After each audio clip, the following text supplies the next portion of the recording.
Evening, everybody. It's lovely to see so many people here in the public gallery this evening.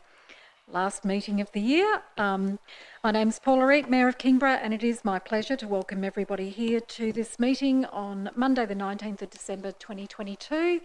As I mentioned, we have a packed public gallery this evening, and I'm sure we have many people watching at home on the live stream. Being 5:30 p.m, I now officially declare this meeting open. I wish to advise that council meetings are recorded and made publicly available on our website, and in accordance with council's policy, I'll ask the Acting General Manager to confirm that the recording has started. Confirm, Mayor. Thank you. I'd like to begin by acknowledging the traditional custodians of this land, pay respects to elders past and present, and acknowledge today's Tasmanian Aboriginal community. Our attendees this evening are myself, Councillor Reed, Deputy Mayor Councillor Gladright, Councillor Antoli, Councillor Cordova, Councillor Dean, Councillor Fox, Councillor Midgley, Councillor Richardson, Councillor Street has not joined us yet. Councillor Street has not joined us yet, but we assume he will be here shortly. He might be stuck in traffic. We also have with us from staff the Acting General Manager, Mr Smee, Chief Financial Officer, Mr Breen, Director of Environment Development and Community Services, Dr Fox, the Acting Director of Governance, Recreation and Property Services, Mr Basham, Manager of Environmental Services, Ms Quinn, our Coordinator of Building and Plumbing, Mr De Croo, Coordinator of Environmental Planning, Ms Dan Exter, Media and Communications Advisor, Ms Adams, our Communications and Engagement Support Officer, Ms Klein, and our Executive Assistant, Mrs Morton. In closed session, we will also be joined by the Program Manager of Transform Kingston, Mr Kamet Soglu. We have apologies this evening from Councillor Bain.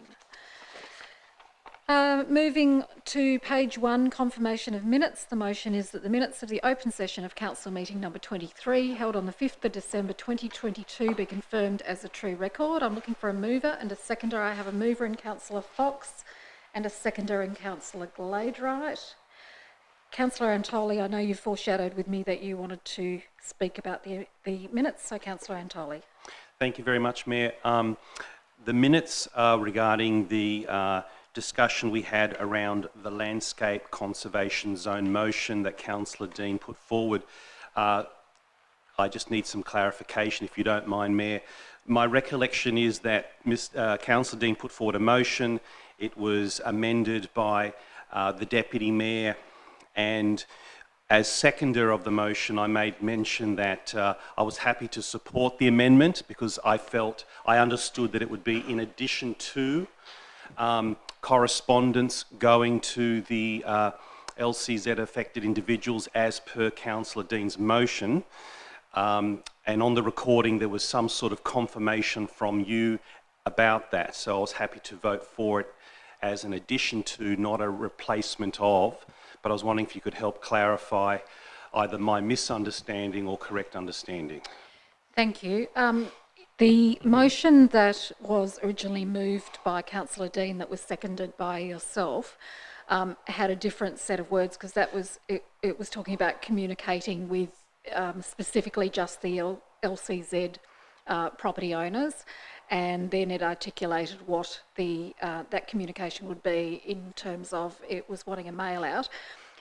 The alternative motion that had been put forward by Councillor Gladright replaced the entire motion, and it replaced the notion of just sending out letters to the 1952 people that were affected by LCZ, changed that to having what we believed, and I think Councillor Gladright outlined, a more effective way of communicating with them through holding the pop-up sessions, of which we intend, and I know you questioned whether there was one or two, and certainly it is our intention to hold 2 on different days and at different times, even though we didn't have that the plural in there. I'll just confirm that. But what we will be doing is also then, when the rates notices go out in June or early July, there will be a letter that will go out with the rates notice, So they will certainly be getting a letter in addition to the pop-up sessions. So I wouldn't like to think that anyone to think that we were watering down the consultation. We're actually trying to give the additional sessions now, or not now, but in probably February, early February or thereabouts. Then a letter will go, and then the letter will go in with the rates notices, so that will go to everybody. Then we will have, once the actual formal 60-day consultation takes place, there will be more communication then. All right. Thank you for clarifying, Mayor. You would notice that there were other individuals in the community that was likewise confused as myself. So the clarification for them is important, lest they think we were unintentionally watering down the intent of the motion. No. And I do appreciate you giving them that assurance that it's going to be more communication, not less. Yep. Thank you. So based on that, I'm happy to go ahead and also support the minutes. Thank you. Any further discussion on the minutes? Otherwise, I will put the motion to confirm the minutes. It was moved by Councillor Fox and seconded by Councillor Gladwright. All those in favour? Against? Motion is carried unanimously. Workshops held since the last council meeting. We had a workshop on the 12th of December with Leiden Builders, and then we also discussed the flag policy. Declarations of interest on page 2. Does any councillor have a declaration of interest that they wish to share? Councillor Midgley. I have one in closed session. Thank you. Could you tell us the item number that relates to, please? Sorry, I have to look it up. Sorry, it's the Okay. first one. Item number 21.1. Thank you. Councillor Gladwright. I have a declaration of interest to declare, but I think it's going to be moved to closed session. Okay. Could you just give us the item number, please? 15.2. Thank you. Any further declarations? If not, we'll move on. Transfer of agenda items. Is there any item on the agenda that a councillor would like to transfer from open into closed session or closed into open session? Councillor Antoli. Thank you, Mayor. I'd like to move item 15.2 into closed session based on meeting guidelines under the 2015 guidelines from the state government, as the item itself is connected to current legal matters in connection with council and the actual item itself, and I'd like us to be able to discuss it more fully and freely without prejudicing either our or the litigant's case. Thank you. So that's a motion from Councillor Antoli that agenda item 15.2 be transferred into closed session. Do I have a seconder for that motion? Councillor Dean. I'll put the motion that item 15.2 be moved into closed session, moved by Councillor Antoli, seconded by Councillor Dean. All those in favour? Aye. Against? The motion is carried unanimously, I think. I didn't hear an against. No. Thank you very much. So that we will make sure that when we come to that, it will move into closed session. We now come to questions without notice from the public. Does any member of the public who's with us this evening wish to ask a question without notice? I thought that's why you're all here.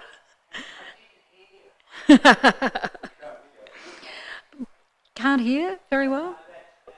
Oh, I'll move it a bit closer. Is that a little bit better? I'll use my big parent voice. My apologies. Thank you. No questions on without notice from the public. We have a number of questions on notice from the public, and as my usual infomercial, if you wish to submit a question on notice, you should send it to kc@kingborough.tas.gov.au, and it will appear on the next available agenda. We had a number of questions. The first one is in relation to biodiversity offsets from Mr Biggins, with an officer's response from Ms Quinn. The second one is in relation to biodiversity offset policy from Mr Biggins, with an officer's response from Ms Quinn. The third one is zoning from Ms Hanson, with an officer's response from Ms Tyler Moore. The fourth one is on workshops from Ms O'Keefe, with an officer's response from Mr Smee. The fifth one, landscape conservation zone from Ms O'Keefe, with an officer's response from Dr Fox. Sixth one, staffing, from Professor Michael Rowan, with an officer's response from Ms Everingham. Seventh one, public open space contribution policy, from AJ Kingston, and an officer's response from Mr Stander and Mr Breen. And the final one is in relation to a planning scheme amendment from Ms Landon, and an officer's response from Ms Tyler Moore. Which takes us to page 9, questions without notice from councillors. Does any councillor wish to ask a question without notice? I've got Councillor Gladewright, then Councillor Richardson, then Councillor Cordover. Thank you. I understand that following the last council meeting held on the 6th of December 2022, that a representative from the LGBTIQA+ community who was present at the meeting was upset by some comments made during the debate of the LGBTIQ+A+ strategic plan. Would the Mayor like to comment on this? Thank you, Councillor Gladewright. I thank you for the question. You are correct in saying that there has been some concern expressed directly to me about some comments that were made at the last council meeting held on the 6th of December, and that took place during the debate that we had on the LGBTIQA+ strategic plan. So in response to that, I have met with a resident last week to understand these concerns. Tonight, on behalf of Council, I would sincerely like to apologise to members of the LGBTIQA+ community who were offended by some of these remarks during the course of the debate. This strategy that we were debating is a really valuable piece of work, and I hope that it will ensure that as a community and as a council we can foster a more inclusive, caring and understanding environment for everyone who lives here, who works here and who comes to visit our municipality. So on behalf of Council, I would offer my sincere apologies to members of the community for any distress caused, and I do hope that we can move forward with implementing the strategy, but I think really importantly that we can work together now in a more inclusive and positive and caring way. Thank you. Now move to Councillor Richardson. Thank you. I just wanted to ask about works on Sprouse Road. I've had a couple of emails throughout the week concerning the condition of the road, and the residents are saying that normal maintenance schedule would be okay, but for the last couple of years there's been a succession of council trucks going up the road attending to something on a property further up the road, which has caused additional damage. So further to that, today I've been informed that there has been a grader there today, which is wonderful, but the question is there an opportunity to look at a tar and chip solution for Sprouse Road in Snug? I think we're going to have to take the question on notice because we don't have Mr Reeve here this evening. You've chosen probably the one meeting that he's not out, but if we could take that on notice, we'll get a response for you. No problems. That's probably saved about half an hour because Mr Reeve has very lengthy answers. He's probably watching at home right now. Thank you. He does give very comprehensive answers. Yeah. Did you have a further question? Yeah, I do. My second question is in relation to hard rubbish. What is the council's policy or process with hard rubbish? This is a question that that arises every now and then, particularly from somebody who perhaps has moved into the area where they've come from Clarence, where they are one of the few councils that still have a hard rubbish collection. Look, I can't even remember Kingborough Council having a hard rubbish collection in the time that I've lived here, which has been since 1990, so I don't know if one did take place prior to that. One of the biggest impediments to it is there's a range of issues with hard waste collection these days. One of it, quite honestly, is the cost. It is around $400,000 a year for the Clarence Council to operate their hard waste collection. But over and above that, there are some difficulties with, there are WH&S concerns because effectively, things are out on the footpath for about four or so weeks by the time the collections take place right around the municipality, and they are blocking footpaths. You also then have very sharp and dangerous items that, you know, children could play with and so on. So it's quite a complicated issue. I know that there is a preference for some people that, you know, when they're used to that, to be able to have a hard waste collection. But at this point, it's not something that we're able to offer. We do have the free days at the that's green waste, obviously, but you can drop things off to the tip shop and things that could be repurposed, which can sometimes be perhaps a better option than just wanting to dispose. But there's certainly not a simple answer to it. And I know that Clarence Council have tried several times to actually halt it, but they met with strong community resistance. So it's certainly a difficult one to come up to a solution for. Okay, thank you. And one last question, if I may. In the tendering process, when we look at the assessment of those tenders, there's a matrix and some weightings that are posted to those. Have we thought about, or is there an opportunity to look at adding a local ownership weighting to the business, to the tender, so that we're giving some weight to locally owned businesses and giving them a bit of a leg up? Acting General Manager. Through you, Mayor, that issue has been discussed previously. It doesn't currently form part of our tendering policy. There is reference to it in our tendering policy, but there's not a specific weighting given. That would need to be considered as part of a review of that policy.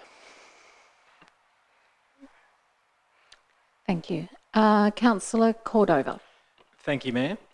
My question is about road line markings. Since the last council meeting when I raised some issues about road line markings on Redwood Road and also Auburn, since raising that issue, I've been contacted by a constituent raising the issue of the following roads in Blackmans Bay that also have faded line markings, potentially causing a safety concern. Roslyn, Burwood, Illawarra, Opal, Diamond Drive, Suncoast Drive, Wells Parade. And last time we heard about the responsibility falling to the state government, and essentially we submit roads that need doing to the state government, and then the answer kind of came back that there's always a paucity of resources and funds available for the number of roads that we need marked up. So really my question is actually about advocacy. Have we ever lobbied the state government to more adequately fund line marking on the imperative of road safety, and perhaps advocating for the inclusion of better road safety line markings as an inclusion into the Towards Zero strategy and action plan, which has a focus on road safety efforts over the next decade? We don't have Mr. Reeve here this evening, so if you don't mind, we'll take that on notice, but it's not something that I can recall in recent years that we have advocated for, but I'm sure Mr. Reeve will be able to fill in some details. Thank you. Councillor Midgley and then Councillor Dean. Thank you, Mayor. I have a couple of road questions, the hot topic. I'm not sure if other councillors received a letter regarding Auburn Road, but I've been written by a local resident regarding a potentially fatal situation, and they're referring to Auburn Road in Kingston, where cars park on both sides of the street. 3/4 parked from Hutchinson Street side. Cars are parking on the left side of the road and near the crest of the road, as well as before the crest and after the crest. The resident believes it's a traffic hazard as motorists can't see safely ahead around the crest, and they feel that it's very dangerous and could lead to crash and injuries. It has resulted in motorists driving on the wrong side of the road to avoid parked cars and oncoming traffic. They noted that school buses and metro buses use this road, which is another concern. There is no room to pass and it's very tight and horrendous. Embarking and disembarking passengers are fraught with unacceptable risk when traffic is so congested. Wondering, could the council investigate how to best solve this potentially dangerous situation? Thank you for the question. Once again, we'll ask Mr. Reeve to address that on notice, but I do know he is aware of the issue. I've had a discussion with him about Auburn Road. There are a number of issues with Auburn Road, particularly the footpaths and the narrow width of the footpath. Auburn Road is in our forward program for a major upgrade, I think maybe for next year, because certainly it's well overdue, and I know there have been representations from other residents from that area about concerns about where the cars are parking and the difficulties there. So I do know that Mr. Reeve is looking at it, but I'll let him provide you with some details on notice. Great, thank you very much.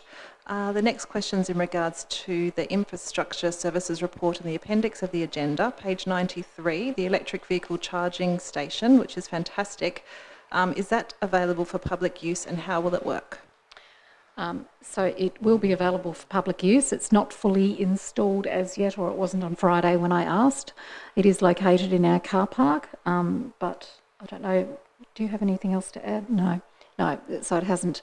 It's been a long, slow process because, as you're aware, we ordered this over 2 years ago, and the parts didn't come from overseas. So as soon as it is commissioned, if you like, or I don't know, maybe I cut the ribbon for it or something, then we will certainly make available some information to members of the community via our social media and the Chronicle, etc., so they know where it's located and how they can access it. Thank you, and just thank you for the infrastructure report. It is really great to get the highlight of all the different projects and see the hardworking teams out there doing great stuff. The next one, I ask this question regularly, and I had a ponder about that and thought it's actually a low-cost project that so many residents who live in Howden and who travel on the road, I've forgotten the road, sorry, the name of it. Brightwater? The Channel Highway Road, Oh. sorry, Channel Highway. In regards to the Channel Highway Corridor Infrastructure report, it was to lower the speed limit for a very short time from 90 to 80. And many residents are concerned, and it's all over the local social media pages. It was a small, we think, action, and many people think small action. We've written to the Minister, people are writing letters. I don't see much cost in regards to putting an 80-kilometre sign there. What do we need to do, I guess, and I know that you couldn't answer that, Mayor, but if we are meeting with any of our ministers, and I note that we are having a meeting soon, that would be a very good one to raise, as I know the community are sort of, just hoping that a solution can happen. Yes, no, look, I certainly agree. I'm happy to write to the Minister for Infrastructure again about that. I know I've raised it in the past.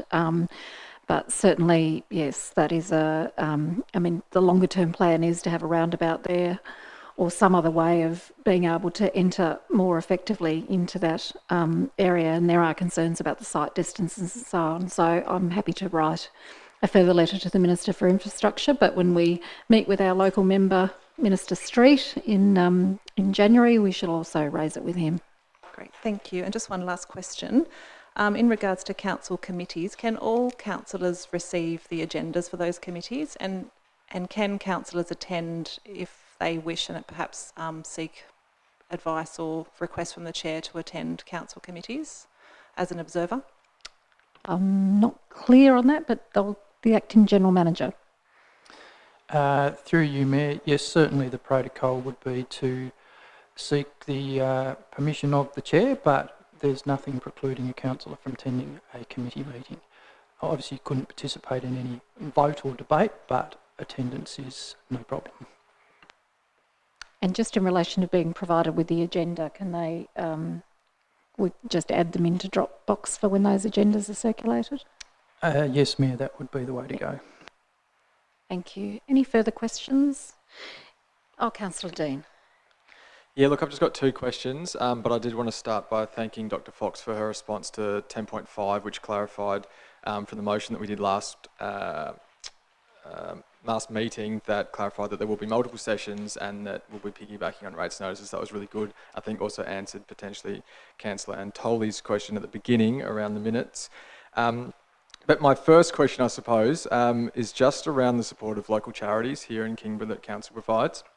Obviously, Christmas is just around the corner, and I wanted to obviously acknowledge all the amazing work the local charities does, but it got me thinking then, what do we do as a new councillor? I'm interested in what council does in terms of providing, whether it's financial or facility or whatever otherwise kind of support for local charities here in Kingborough.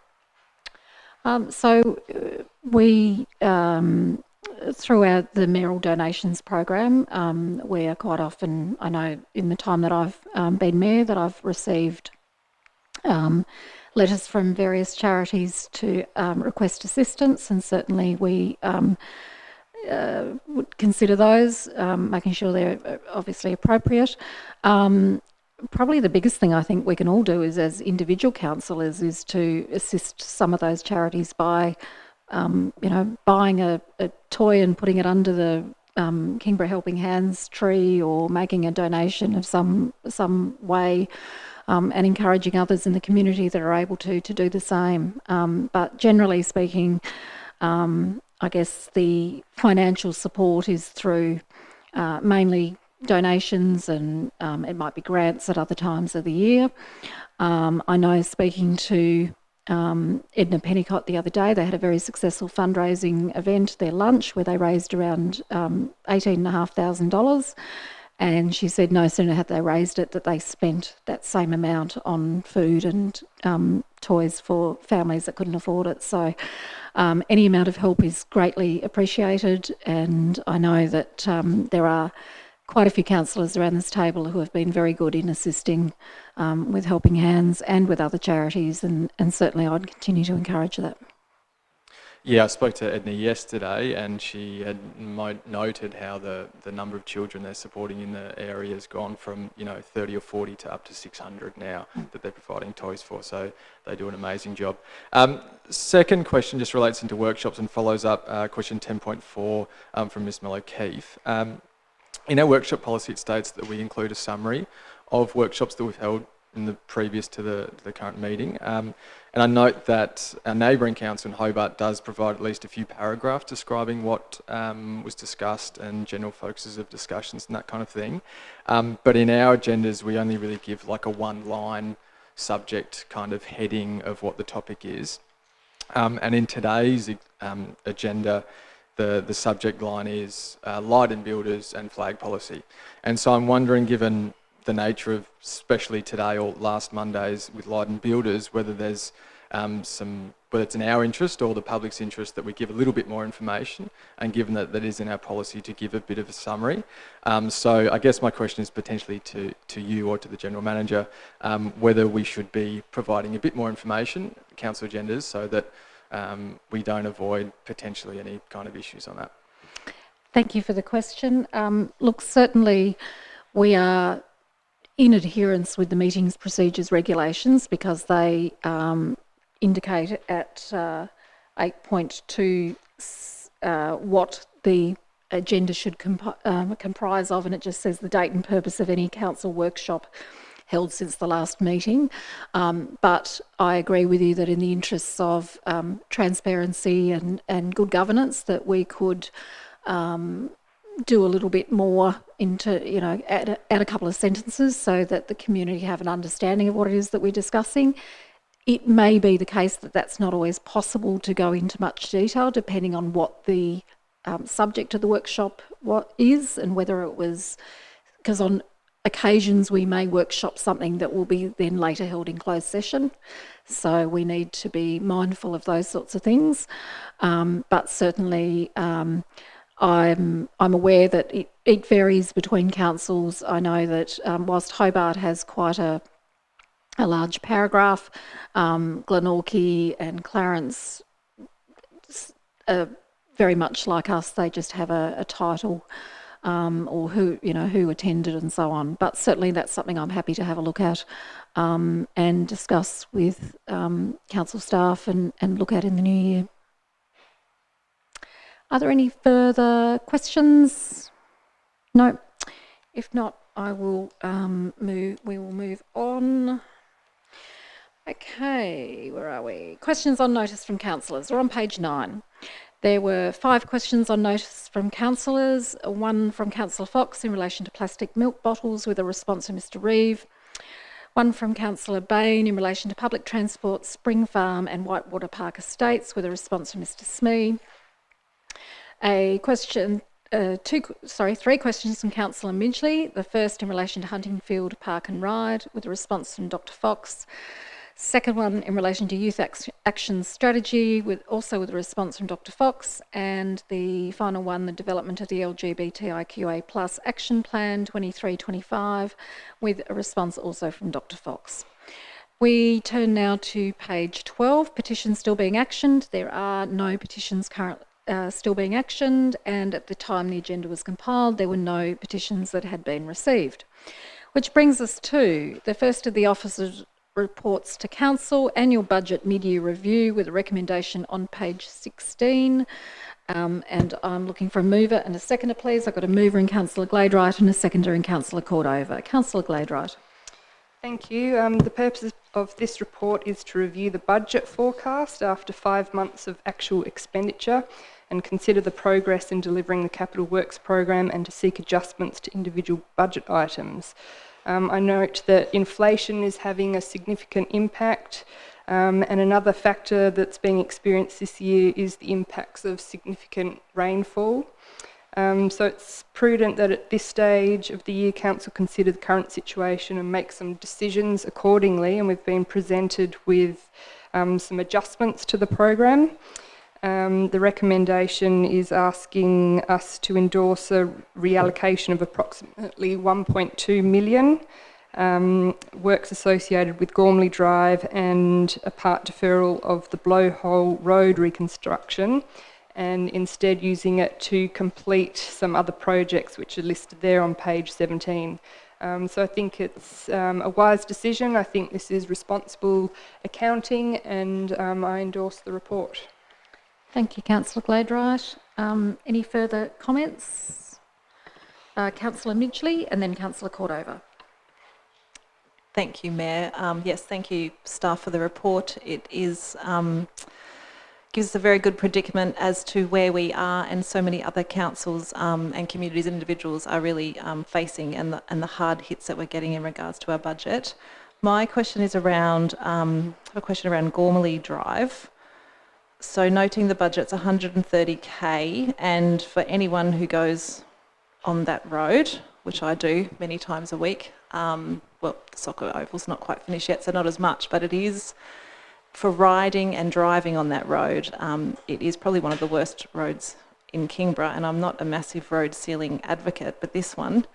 So if I can just get some understanding in regards to then, so it's going to be deferred until an investigation of options is completed. I guess what has been some of the issues that have been found in here, and it will be put forward for consideration in the 2023-24 budget. That doesn't mean it will get completed, but I'm just wanting some more information. But if Mr Reeve isn't here to answer that question, then it makes it a bit difficult, I guess. He isn't, but I think in the report it alludes to the fact that there are some water drainage issues that are impacting Gormley Drive, and so it would be prudent to fully investigate those and rescope the design work before just putting a seal on it and then finding that it's actually not assisting things, because it could, if the water keeps flowing at the rate it is, I think the road surface would deteriorate fairly quickly.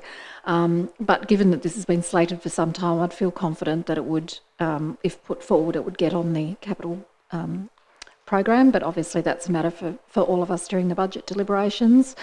But I think we appreciate that is certainly a well-used road, and one that is kind of the missing link, if you like, of an unsealed road, fairly central in urban Kingston. So I know that I would certainly like to see that done as well. I know members of Little Athletics and the clubs that utilise all the sporting facilities there are very keen to as well. But I can ask Mr Reeve to provide some further details out of session, if you like. Thank you. So it looks like we have enough money, or hopefully have enough money to do more investigative works to rectify this problem. Thanks. Yeah. Councillor Cordova. Thank you, Mayor. Just a few questions. The first one is about 4.32 statutory fees and fines. Statutory fees and fines are currently 132,000 under budget, due primarily to planning fees, which are 70,000 under budget, and compliance fees, which are 53,000 under budget. The volume of planning applications has decreased this year in comparison to past years, and areas such as parking and bylaw fees and fines are below previous years.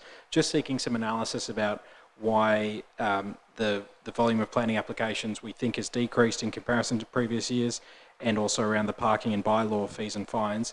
And do we anticipate an uptick again later, or is this the new normal? Thank you. I'll ask Dr Fox to answer that. My understanding in relation to the development applications is that part of the contributing factor is that people wanting to build a house are struggling to find people to actually do the work, and therefore are delaying putting off their DAs in. But I'll ask Dr Fox if she could elaborate. Sure. So you are correct, Mayor, that that is the case, that some people are finding it difficult to find builders and others in the industry, and so they are delaying their development applications. We are seeing this trend across Greater Hobart, though, and indeed across Tasmania, where development applications had increased exponentially over the last 2 years with COVID stimulus funds coming through the economy. We had massive uptake in development and development applications. This is now steadied off and is just starting to come back down. Now, we're still very much ahead of where we were 3 years ago in terms of development applications. The planning staff are still very much under the pump, but we're finally starting to see that plateauing off and starting to come back down to more reasonable levels, I guess. So while it might seem concerning, it's certainly not coming back to the levels that we saw 3 years ago as yet. And in fact, this is just a stabilisation of the industry. Thank you, that's helpful context. I will ask Mr Basham to address the compliance issues for you. Mr Basham. Through you, Mayor. We've had our issues in relation to staffing and otherwise with COVID over this period. But on reflection, I don't have the figures in front of me. The gross workload of the unit is actually still reasonably stable. I guess what we're looking at is that there's a net loss in relation to fees and fines being paid, and also concerning things such as building matters and loop matters, which come with quite significant fines attached to them. They may not just as, like I said, there's a gross workload and there hasn't been a net income yet. I'd like to think that we're a more compliant community, but of course. Sure. law-abiding. My next question is about the state government contract. Well, okay, so I'm looking at 4.3.4 under other income. It's currently $160,000 under budget due to the loss of the Bruny Island contract with the state government to maintain main roads on the island. This reduction in income will be offset by decreases in expenditure to the amount of around $300,000. So the way I read that is that we're essentially even Steven for the whole deal, that it it's offset. But my question is really just, I'd like a bit more analysis about why that happened and whether it's good for us or bad for us. Will it change in future? Just a bit more background about the Bruny Island contract. Mr Breen, who I note was also the winner of the social event, Christmas event in Barefoot Bowls the other night. Congratulations, Mr Breen. Thank you, Mayor. Look, in regards to the Bruny Island contract, this contract was underway for a number of years. We spent a lot of time working with the State Growth Department trying to get a contract in place and get some certainty about the works that we were doing down there. Unfortunately, in the end they chose to have I think they're focusing on a statewide agreement rather than just individual agreements for particular areas, so that caused us to lose the contract. So basically it's about $500,000 in income a year that we lose. That's been offset somewhat by expenditure. About $50,000 in regards to staff. We had one employee that left and we didn't replace that employee until the contract was finalised, and so therefore that didn't occur. The other $250,000 will be a reduction in contract costs. A lot of the work that we did down there was contracted out. So the net result for council is actually a $200,000 loss of income as a net result of this loss of contract. So it has had a reasonable sort of impact on council's finances.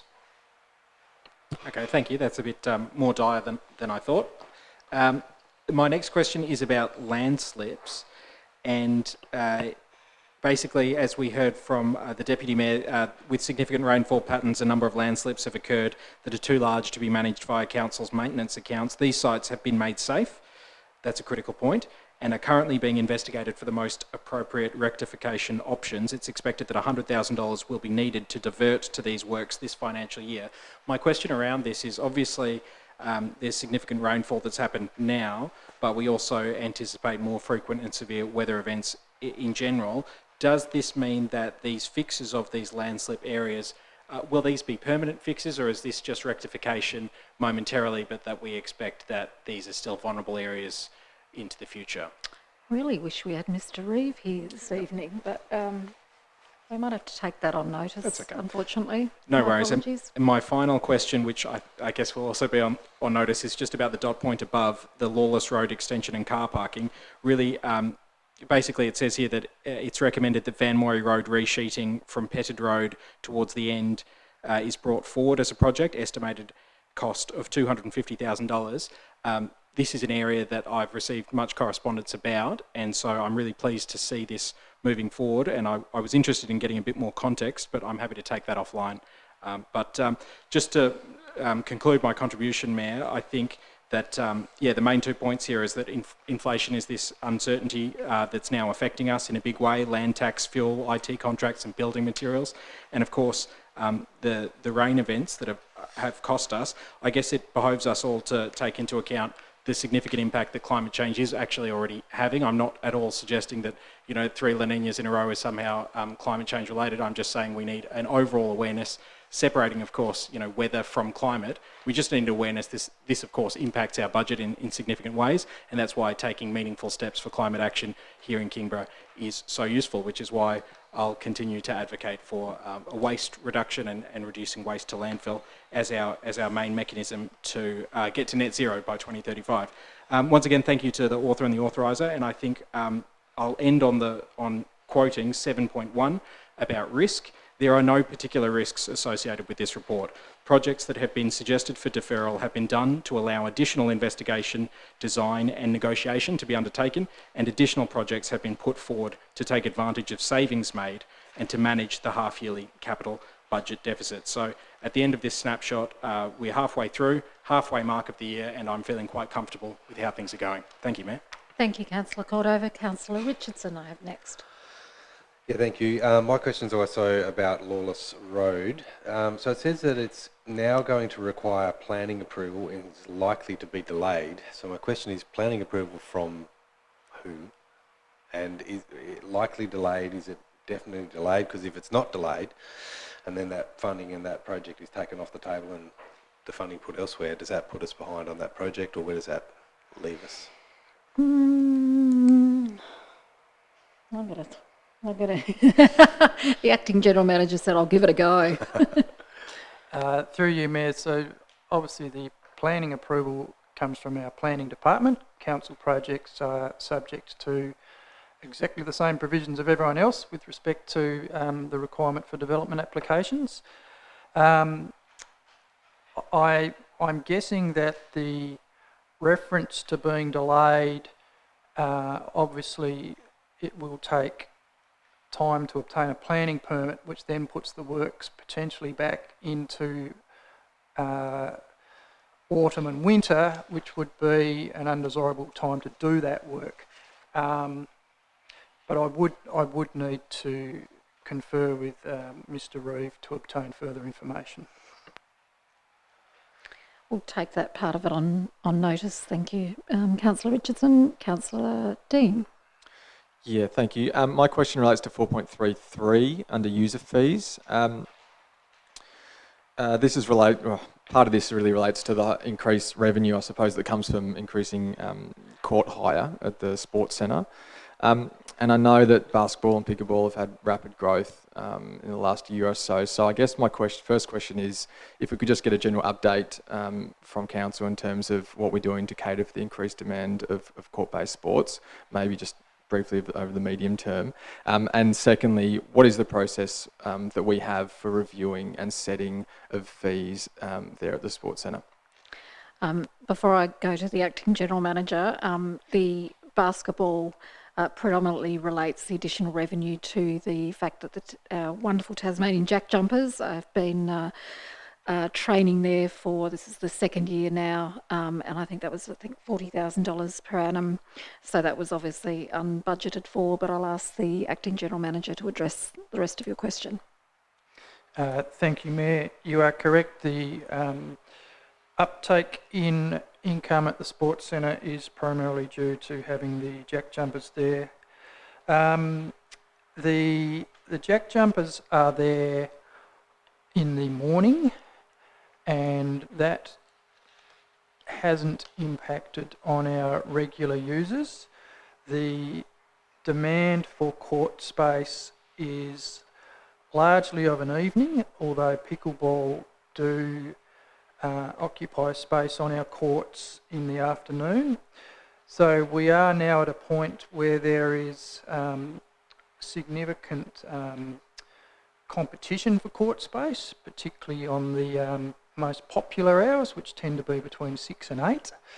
The process for reviewing the fees that are set, the fees set at the Sports Centre are set by Council as part of the annual budget process. So Sports Centre fees are included within our fees and charges, and they get reviewed as part of that budget process.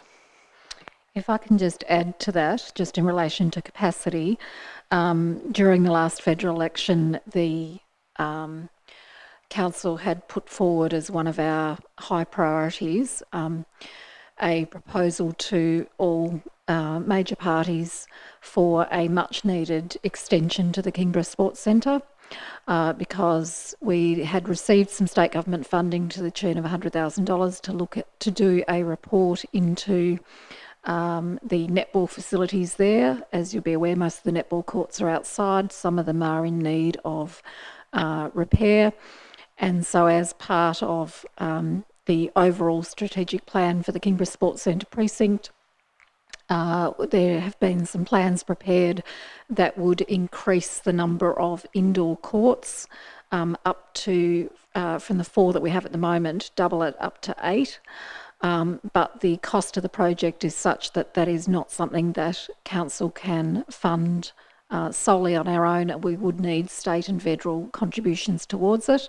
Unfortunately, we were not successful in getting commitments from any of the politicians in relation to this. They all saw the merits of it, but we are at a situation now where we really can't grow. Pickleball, for example, as you've mentioned, you know, they're seeking additional time. They have about 100 people who play pickleball. They say they could cater for far more, but we can't give them the space to do so. We've had issues in the past where volleyball weren't able to play here for some time. So it is very competitive, and I think it's probably, unfortunately, a result of not being in a marginal seat. There was a significant funding commitment to Devonport in the last federal election of $20 million for a sports centre upgrade up there. In a municipality, or sorry, city in their case, which is about half the population of Kingborough. So I find that very frustrating, but it's certainly something that we will continue to push with both levels of government to see if we can't get an increase in the facilities there for the community to use. Are there any further comments on the annual budget mid-year review? Councillor Gladwright, did you want to sum up? No? I will put the motion then. It's moved by Councillor Gladwright, seconded by Councillor Cordova. It's as printed on the screen. All those in favour? Against? The motion is carried unanimously. The next item on page 19, which is the AGM notice of motion personal bushfire shelters, has been moved into closed session. So we now go to page 25. Annual General Meeting Notice of Motion Continuous Improvement Policy. I just note for the record that Councillor Street has joined to the meeting. He did message me to indicate he'd been held up at his other workplace. So welcome Councillor Street to the meeting at 6:20 p.m. So I'm looking for a mover and a seconder for the continuous improvement policy motion with a recommendation on page 28. Moved by Councillor Gladright, seconded Councillor Cordover. Councillor Gladright. Thank you, Mayor. This report responds to a notice of motion that was moved and carried at Council's annual general meeting on the 3rd of December, that Council consider adoption of a continuous improvement policy. This policy can produce more effective governance infrastructure for councillors, improve service delivery for the community, and has potential to aid staff retention. I note that Council has policies, procedures, strategies and plans that challenge Council's operations to be effective and efficient, and to be customer-centric, and we also have continuous improvement activities that are further supported by its commitment to customer experience, employee satisfaction, service reviews, consultation and compliant management. But as the report says at 4.3, nevertheless, a submission of the motion, it is recognised that while Council does independently address principles of continuous improvement and operates within a continuous improvement framework, its methods are not encapsulated in a singular policy. So it is proposed that the continuous improvement policy be drafted for endorsement by Council. I think it's a really wonderful idea. I thank the Kingborough Ratepayers Association for bringing this to us, and I look forward to hearing what other councillors have to say about it. Thank you, Councillor Gladright. Further speakers? Councillor Antoli. Thank you, Mayor. I have had a few discussions with the Kingborough Ratepayers Association on this, and they have actually approached me to put this up as a motion. If this had failed at the AGM, but I was actually happy to be there to see that it actually was very popular, and I do support it. And the importance of a continuous improvement policy is that it's designed to catch us making mistakes and stopping us from repeating those mistakes. For example, Councillor Dean's excellent comment before about us needing to stick to our workshop policy and clarify a little bit more than we have been on the way we publish that in the minutes. So a CIP would really sort of hopefully capture that, so that people like Councillor Dean can catch us doing something else, I suppose, as he's want to do, because he's obviously got good brains and a lot of time on his hands to keep us to account, and I do commend that actually. So thank you. I do commend this, and I support and I want to thank the KRAI for pushing this. Second year, fortunate, because last year didn't unfortunately get up, and this year it's hopefully off and ready. Thank you, Councillor Antoli. If there are no further speakers, I'll just say a few words in relation to it. Sorry, then I'll go to you, Councillor Fox. Look, I strongly support this, and I know it's something that the Kingborough Ratepayers Association have been very passionate about for some time, and as Councillor Antoli mentioned, they did try to have this passed at last year's AGM, and it failed, but I'm glad that they have come back to this year's. We should always strive for continuous improvement. There is absolutely no doubt about it, and I feel that is something that we do, but I don't think we articulate very well at the moment that we do that. So I think that this would be of benefit to Council and ultimately then to our community. I think that one of the things that we always need to be mindful of is the processes that we use, and just because something used to be done in a particular way doesn't mean it's the best way to do it. And if we have a framework of a continuous improvement policy, then certainly we would be looking at those sorts of things and saying, well, you know, are we actually using the most effective way to do what we do at all levels? Is there a way that we can improve it? The notion of continuous improvement has certainly been referred to in the State Government's Future of Local Government review. And in fact, if I can quote from that, they've already said there is significant room for improvement in the overall standard of local governance in Tasmania. So I think it's very timely that we would be looking at implementing this. I did try to find out which other councils in the state currently have a continuous improvement policy. I'm not sure, I haven't been able to identify yet which ones do.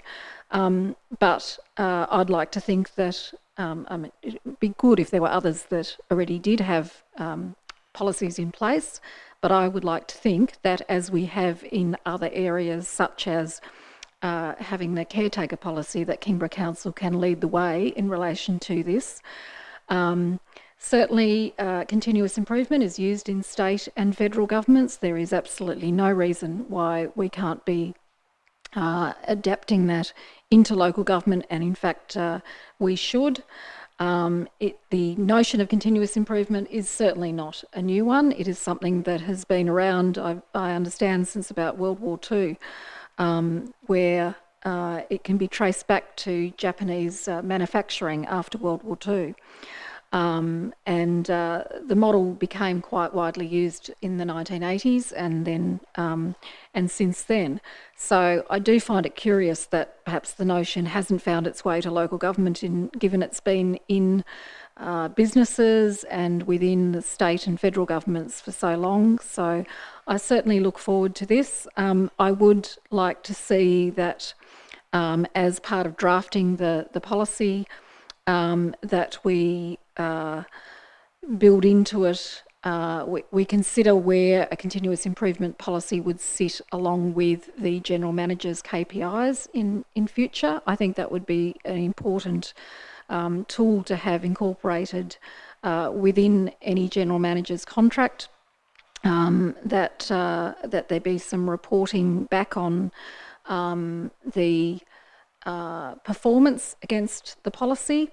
And I'd also like to see that once we've drafted a policy that we actually do have some community consultation and also a councillor workshop, because I think it would be really interesting. I think there would be many community organisations, not just the Kingborough Ratepayers Association, who I think would probably value the opportunity to have input into this policy, and I think it would be valuable for us to also have a workshop to discuss it. So that's my contribution. I had Councillor Fox next.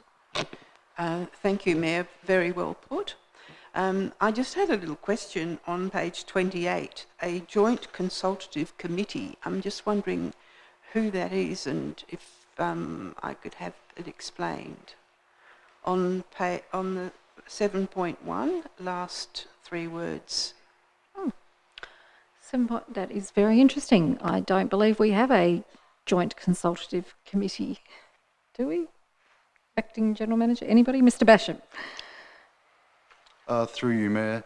Thank you, Councillor. Yeah, we do have a joint consultative committee, the JCC. It's established under the EBA, and it's a committee which matters that may affect staff, policies or otherwise, go to the committee, and they get tested at the committee.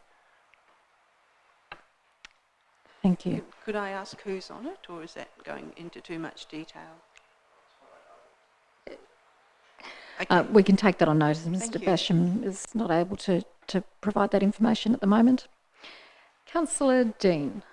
Yeah, look, I'm not going to echo or repeat your comments there, Mayor, because it's a brilliant motion and I'm really glad that it got up. But I would just say one thing. I didn't spend my 20s attending AGMs or even watching them online, but I did watch this one online, and the process in itself, and there's another really good example later on at 15.7 about the Multicultural Advisory Group, where people from the public can come, who knew, I didn't, can come and pass a brilliant motion, and then it gets endorsed by council, and we actually, members of the public, are creating really positive change. So I just wanted to actually say the process in itself, it's quite heartening, and yeah, good work.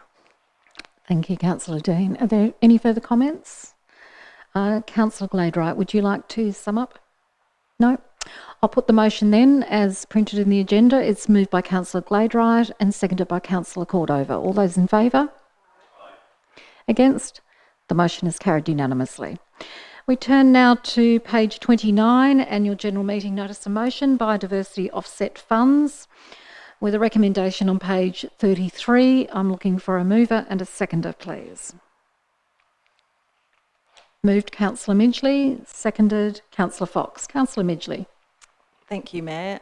Thank you to the mover of the motion for putting this forward, and thank you, staff, for the comprehensive detail that's provided in this motion. After reading this one and the one that's following, that there's similarity in them, I note would take a lot of time and perhaps making sure that all the information is correct. So I'm really just going to read through some of the things that I saw were a highlight as part of the staff's response.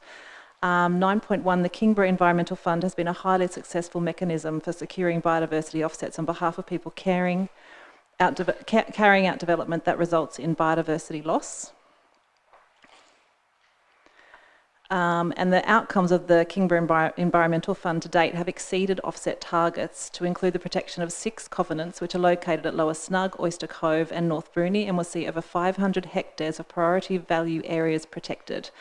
And there is more information about all the different areas across Kingborough that the Kingborough Environmental Fund has done to date. There's a note that based on the evidence provided in this report, there are no grounds for ceasing the work of the Kingborough Environmental Fund or directing payments to an independent not-for-profit trust fund. And a central fund such as that is used by the Kingborough Environmental Fund allows for larger scale projects to be delivered due to a bigger pool of funds available, a coordinated approach for broad species objectives to be achieved. Writing down my things, and so under then the risk of the environment and the overall risk, so if the administration of the Kingborough Environmental Fund was transferred to an external organisation, the environmental outcomes of the fund would be reduced as the cost of delivering the offsets would be higher, and ceasing the operation of the Kingborough Environmental Fund with no justification is likely to pose a reputational risk for council, and the fund is widely recognised as a leading program in local government in Tasmania, and no evidence has been produced to suggest that there are any issues with its operation. There is a note there stating that council's audit panel could consider conducting an audit of the Kingborough Environmental Fund next year as part of their forward program, and the budget estimate of this is between 10 to 15,000 to conduct the audit. So I am fully supportive that the Kingborough Environmental Fund continues to operate in its current format, and noting the motion that is carried. Thank you, Councillor Midgley. Further contributions? Councillor Cordova. Thank you, Mayor. Those who follow this council and its meetings would be well aware that I've been vocal about the Environmental Fund and the offsets, and in the spirit of making sure that we protect our environment and to align with our strategic plan, I do support this motion, and the reason is that I actually think, firstly, I want to thank the mover of it, because I think it's important that we lend to this program the kind of scrutiny that is important in order to achieve, as it says in the report, something that is transparent, strategic and ecologically robust. So that's something I guess that I've been talking about a lot when it comes to this fund, is making sure, for example, that offsets are indeed, as the purpose of them is to be a last resort, that in the hierarchy there's many things that come before an offset is used. And when an offset is used, that it's actually, rather than it being a cost of doing business for a developer, it's actually a disincentive to remove things of natural value. And so I've had my issues with the way in which we go about it, because I wanted to make sure, and I continue to want to make sure, that our targets are ambitious, that they're not easy to meet, that we're actually striving for excellence, and we're striving to be the best, not just in Tasmania but in Australia, when it comes to protecting our native wildlife, our flora and our fauna. What goes wrong here with the original motion, and which is why I endorse the council officer's recommendation to continue operating the fund, is that, as it says in 9.3, a recent review of the biodiversity offset policy included an assessment of offset models used within Australia and internationally. So we've looked at other jurisdictions, we've tried to see what works and what doesn't, and it was and here's the quote: "It was deemed that an open market model, whilst having many benefits, would not be effective at a municipal scale." So that's essentially saying that in the scale that Kingborough is operating at, this proposal would not be effective. Most importantly, I think, is that under 4.12, To address question C, the Kingborough Environmental Fund is currently undergoing a review as it has reached the end of its initial 4-year program. This review will involve input from the steering committee. The implementation plan will be updated and brought to the council to be endorsed. An external audit has not been planned, however, this could be included in the review. I want to make sure that we're protecting Kingborough's natural assets. I think we're very lucky to live in a municipality that has so many incredible natural and cultural assets, and we need to make sure that we keep it not just for 5 years or for 10, but in perpetuity. We need to make sure that we keep those environmental values so that my great-great-great-grandchildren can enjoy them as previous generations have. So I wanted to strengthen the fund. I wanted to make sure that developers don't use the offsets as just a cost of doing business, that they pay $500 per very high conservation value tree to knock it over.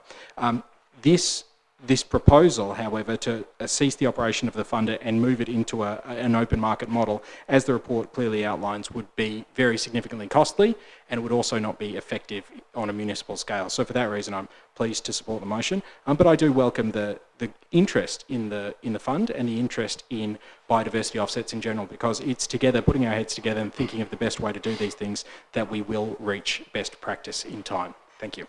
Thank you, Councillor Cordova. Next, I've got Councillor Antoli. Thank you. May I ask some questions about this, please? Absolutely. So I am no great expert on this. I do note that I have some pretty strong roots in the more rural part of our Kingborough community, and I noticed that the Biodiversity Offset Fund seems to be quite popular with everyone except those affected by it. So I noticed that it adds a lot of cost to a person setting up a new house, and I believe the move of this motion mentions something about $40,000 being quite a common cost to the average development. I don't know how true that is. So could Dr. Fox explain to me and those listening a little bit more quickly about how this works and how it, or whoever, through you, Mayor, how it actually operates, and where does the money go? Because that's what people seem to be really concerned about. They look at it as, their words, not mine, a tax. Ms Quinn would be the best person to answer that. Through you, Mayor.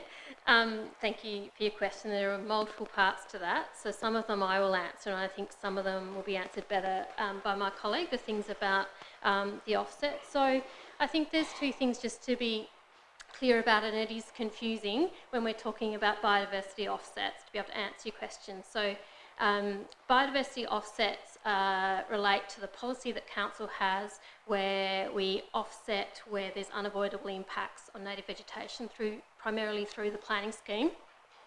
The Kingborough Environmental Fund is the fund that we set up to hold the financial offset. So obviously offsets can be on the same site as the impact, they can be at a different site of the impact with similar values, or they can be financial. So that financial proportion is then held in the Kingborough Environmental Fund by Council in the Council budget, audited, so it's called the Tree Preservation Fund. If you see that in any of our financial reports, that's where all the financial offsets are held, and they're expended through the Kingborough Environmental Fund, which has the governance model that's explained in the report. Thank you. Is the next up? Just to expand on that in terms of how it might relate to an individual's development. So not all developments require offsets. Offsets are triggered under the planning scheme where there's an impact on what's called a moderate or a high priority biodiversity value, and those values are within a biodiversity protection area. So it can be in any zone that those values occur, but for a lot of the financial offsets, they're often derived from the more urban type zones where the impacts can be small and there's really no opportunity for on-site offsets because the values are basically being lost and replaced with the development. In the rural landscape, the offset outcome can be negotiated, and so as part of an application, a natural values assessment is required where there is an impact on priority biodiversity values, and to determine what that impact is. And as part of that assessment, which is commissioned by the applicant, the offset requirements of the scheme need to be addressed, and they often propose whether or not it is on-site or financial, and the permits are conditioned accordingly. So in many of the rural contexts, that's where there is the opportunity for an on-site offset, but in some instances, if the impact is really small, so we're talking individual trees or a very small area, it can be difficult to get a meaningful sized offset on site, even if it's available. We may negotiate with them for what would work as a practical on-site offset instead of financial if they're not in a position to meet the financial obligations, but it's not an automatic expectation or requirement that it goes to financial. In many instances, it is an on-site offset. The rates for that financial offset are what is outlined in the policy, and the original rate that the policy started with in 2010 was $10,000 per hectare. That was actually established not by council but by the Forest Practices Authority, and when council became the sole regulator for this clearance, we adopted that same rate, and it went up in the 2016 policy to factor in the administration of the fund, which was to $12,000 a hectare, and then it's had a CPI increase in the last policy, taking it to I think just over 13.5. It's a slightly odd figure now, but that hasn't been implemented yet. The new figure hasn't been implemented yet. That's waiting on the incorporation of the revised policy into the planning scheme. I hope that answers your question, but I'm happy to provide it answers, thank you. It answers some questions, if I may, Mayor, if I may continue. Are we under some obligation with a regulation to have a biodiversity offset policy, or is this something that we chose to do? It's something that Kingborough Council chose to do back in about 2010. And we're one of the few councils in Tasmania that actually has one. Yes, I understand that. And can you refresh? I wasn't obviously on council in those days. What sort of community consultation did it go through? I wasn't here then either, but Ms. Quinn might recall, or Ms. Denexter. I believe Ms. Quinn might have been on maternity leave. Through you, Mayor. The policy, when it was introduced in 2010, was formalising what was already occurring. So we were taking what was being implemented by Forest Practices and Council together, and we formalised that and put it in a policy. So it didn't go through any formal consultation. Right. I'm very concerned that it didn't go through formal consultation, and that's probably part of the reason why it's so profoundly unpopular with the people that are affected by it. I'm not too sure why we would go into a revenue generating policy or a community-wide policy that did not go through community consultation. Is there anyone that can explain to me why we would do that? We seem to be big on consultation with other matters. Acting General Manager. Through you, Mayor, I think the answer from Ms. Denexter was that it was a practice that we were currently doing, and then simply formalised as part of a policy. Bearing in mind it was 13 years ago now, and our community engagement practices are significantly advanced since then. And how do we go with a policy that there is concern that it's unpopular and it didn't undergo community consultation at its birth? How can it be reviewed? What are the mechanisms for it to be reviewed as to whether or not it's effective and achieving its goals? Who wants to answer this one? Ms. Quinn? Through you, Mayor. I think to consider that, we'd need to actually have some evidence that the policy is unpopular. So I've been at council for 13 years now, and as has Mr. Nexter, we've been working with the community, with developers, with ecological consultants who implement the policy. We talk to them weekly, and of course, with any policy, you know, there's discussion about it. I don't believe it's unpopular. If it is, then we could explore that. But I think for council to invest in that, you'd want to have some evidence that it is actually unpopular by majority. So council are very aware of this policy. It's been brought to council many times. They've had many opportunities to ask questions about it. So I guess the consultation, it's not zero consultation, it's consultation through being discussed at council. And of course the councillors, you know, you're there to represent the community. Yes. It's nice that implementers of the policy find it popular. That would make sense, but I don't believe those subjected to the policy would find it popular.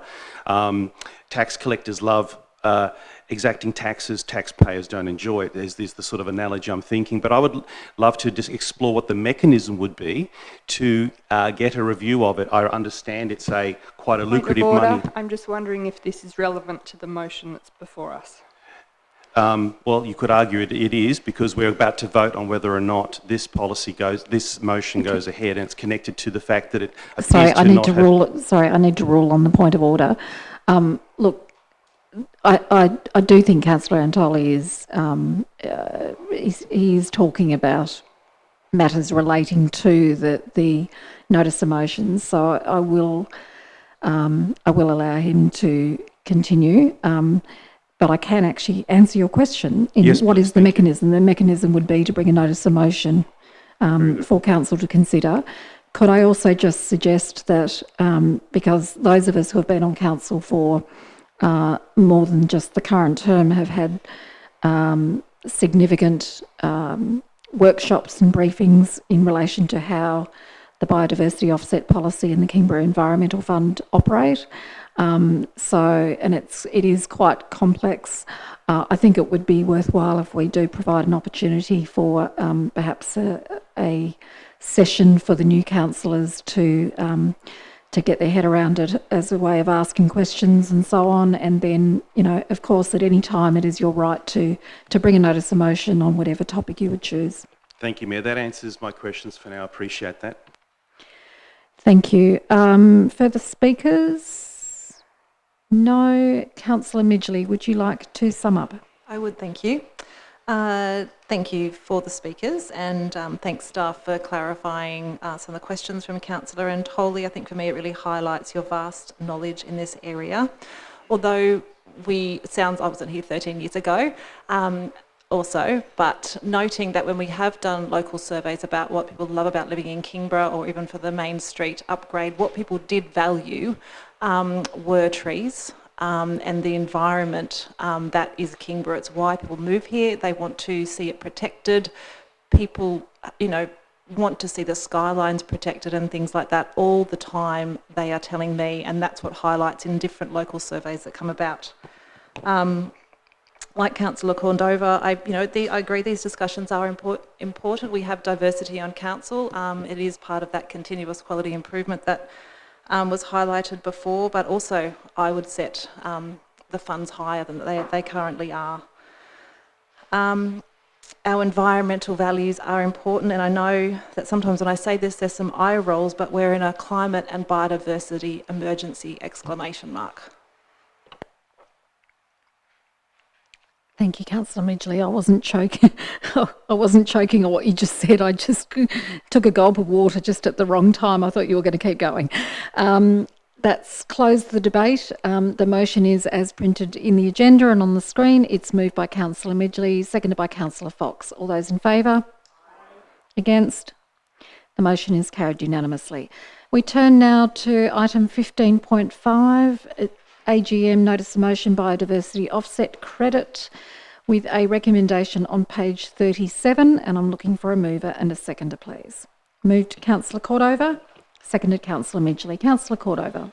Thank you, Mayor. I think we've litigated a lot of the points of this. I mean, this is a similar topic, but to read the 4.4, in summary, there are existing exemptions for biodiversity offsets, including where necessary for the protection of an existing dwelling in accordance with an endorsed bushfire hazard management plan or strategic hazard reduction as part of the Tasmanian Fire Service Reduction Program or equivalent. These exemptions sit within the planning scheme and any other applicable regulations. Council does not have the discretion to introduce additional exemptions contrary to the planning scheme or other regulations. And I guess then, in summary, so I'll, taking the report as read, obviously, but in the event that Council did introduce an environmental accounting system, there would be significant cost in establishing and maintaining this system. I had a question on that, if I might. So I'm looking at 5.2. How much would that cost be? And have we done a feasibility study or even considered the idea of an environmental accounting system? Because if it's a good idea, we should definitely look into it. So my first question is about 5.2. tell us about environmental accounting systems and if we should get one. Ms Denexter? Through you, Mayor. No, we don't have costings for what that would cost to establish an environmental accounting system, and we'd have to take it on notice in terms of what that would involve. I know there's been some discussions internally, but nothing detailed. Thank you. Through you, Mayor, this is one of the reasons why I do applaud anyone who brings a motion to an annual general meeting of the council, is because it does make us look at things with fresh eyes, and that was certainly something that piqued my interest, is thinking, I know it's put in 5.2 in the context of here's the reason why we shouldn't do it is because it would be expensive. I actually take the view that it might be expensive, but it also might be a really good idea if it results in more transparent, strategic and robust ecological outcomes, which is exactly what I want to see this council engaging in. The conclusion, as I said, I don't want to relitigate the entire debate that we just had, but in conclusion, there are existing exemptions from biodiversity offsets when it comes to bushfire hazard management. While reasonable bushfire mitigation is supported and a shared responsibility, there's no system for assigning or introducing biodiversity credits, and bushfire mitigation is not directly related to biodiversity benefits. So for those reasons, I'm pleased to support the motion. Thank you. Thank you, Councillor Cordova. Any further speakers? Councillor Antoli. Thank you, Mayor. I will not be supporting this motion. I haven't been persuaded by the valuable information provided. I do believe that homeowners and ratepayers that contribute to bushfire mitigation need to be rewarded, and they need to be incentivated, and I do believe a credit is an excellent way to achieve that. Given it's our policy, we can tweak it the way we want within the planning scheme. And I don't understand how we can't do that, unless someone could clarify for me, please, why we can't put credits in there. Could someone help me with that? Ms Denexter? The process of credits is, and the whole environmental accounting system is separate to biodiversity offsets, so they don't necessarily sit within that accounting system in that same way. While we could amend the policy to not apply offsets in certain circumstances, that would then need to be amended in the planning scheme as well. At the moment, those exemptions sit within either state mandatory or regional mandatory parts of the scheme, not within things that council has certainly has drafted or put forward to the Planning Commission. Forgive me, I'm not entirely sure whether or not some form of incentive can be actually added as an amendment to the policy to reward a homeowner for bushfire mitigation. Ms Denexter. Through you, Mayor. The biodiversity offset policy is about mitigating impacts on biodiversity. That's its purpose. Its purpose isn't to incentivise landowners to implement their bushfire mitigation measures. The measures that the offset policy through the scheme applies to are the measures that are necessary through building regulations for new development. So when somebody proposes a new development, be that a house, be it a hazardous use or a vulnerable use, they have requirements for bushfire hazard management. I'm not sure, in terms of incentivising those, they're regulatory requirements under the building regulations. What the planning scheme does is it acknowledges that there may be an impact on biodiversity, and where there is an impact on biodiversity, the provisions of the scheme apply except where exempt, and those exemptions are established under state and regional mandatory provisions in the scheme as it currently stands.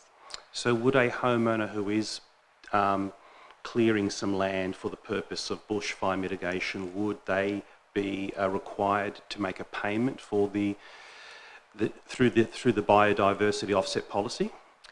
Not for an existing dwelling, so if that dwelling is lawful. Yeah, but for a new one maybe. But for a new dwelling, and the measures that they need to implement for a new dwelling are the measures necessary to protect the new dwelling. Those measures aren't measures to protect other dwellings. Those measures are very specifically about protecting the asset that they've got an approval to build. And is there a mechanism to recognise that their little bit of mitigation affects and has a knock-on effect on the community they live in and those around them? Through the offset policy. It can be recognised that their mitigation that they're doing on their block of land has a knock-on effect to hopefully reduce the risk of bushfire to those around them. That then becomes a community effect. I mean, possibly, but not necessarily through then absolving them of the impact on the biodiversity values. That impact still occurs. So one could argue that their bushfire mitigation could reduce the impact on the surrounding environment and vegetation if it's effective enough, surely. The bushfire mitigation is directed at protecting the asset. It's not directed at protecting the bushland around it, and it's not directed at protecting neighbouring assets. It's directed at protecting the asset that they're applying for approval to build. So from my point of view, I see almost unless I'm mistaken and don't see something here, I almost see the biodiversity offset as in opposition to incentivising people to mitigate bushfire from a cost point of view. Have I missed something? Well, the bushfire mitigation measures are a requirement of the building regulations. What the planning scheme and the biodiversity offset policy are doing is trying to get people to build that in the least impact place possible and look for sites where they will avoid the need for offsets in the first instance. The offsets are a last resort, and there are some sites where offsets become necessary if that's a place that people choose to build their dwelling. Okay, thanks for answering my questions.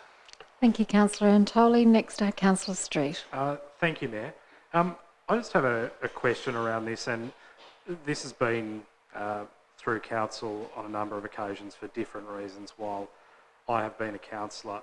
And one of the queries that Councillor Antoli brought up is one that's always been front of mind for me, and that is this question of a new dwelling and the offsets attached to it, and the ability to build that dwelling under the planning scheme, but for the fact that we require biodiversity offsets. And so I suppose my question is whether there's ever been any consideration given to single dwelling DAs that might require a biodiversity offset and potentially exempting that particular class of development application from the requirements of the policy. So that, for example's sake, if there was a single dwelling development application for a site that would otherwise require a biodiversity offset, there's no other possible location for that property, whether we would consider exempting that single dwelling application from the policy. Through you, Mayor. Ms. Denexter. My understanding is that the planning scheme itself determines when those offsets are required and for what development types. So there are currently rules within the planning scheme that provide special circumstances for that exact scenario. So basically that allow clearing to occur on titles for single dwellings.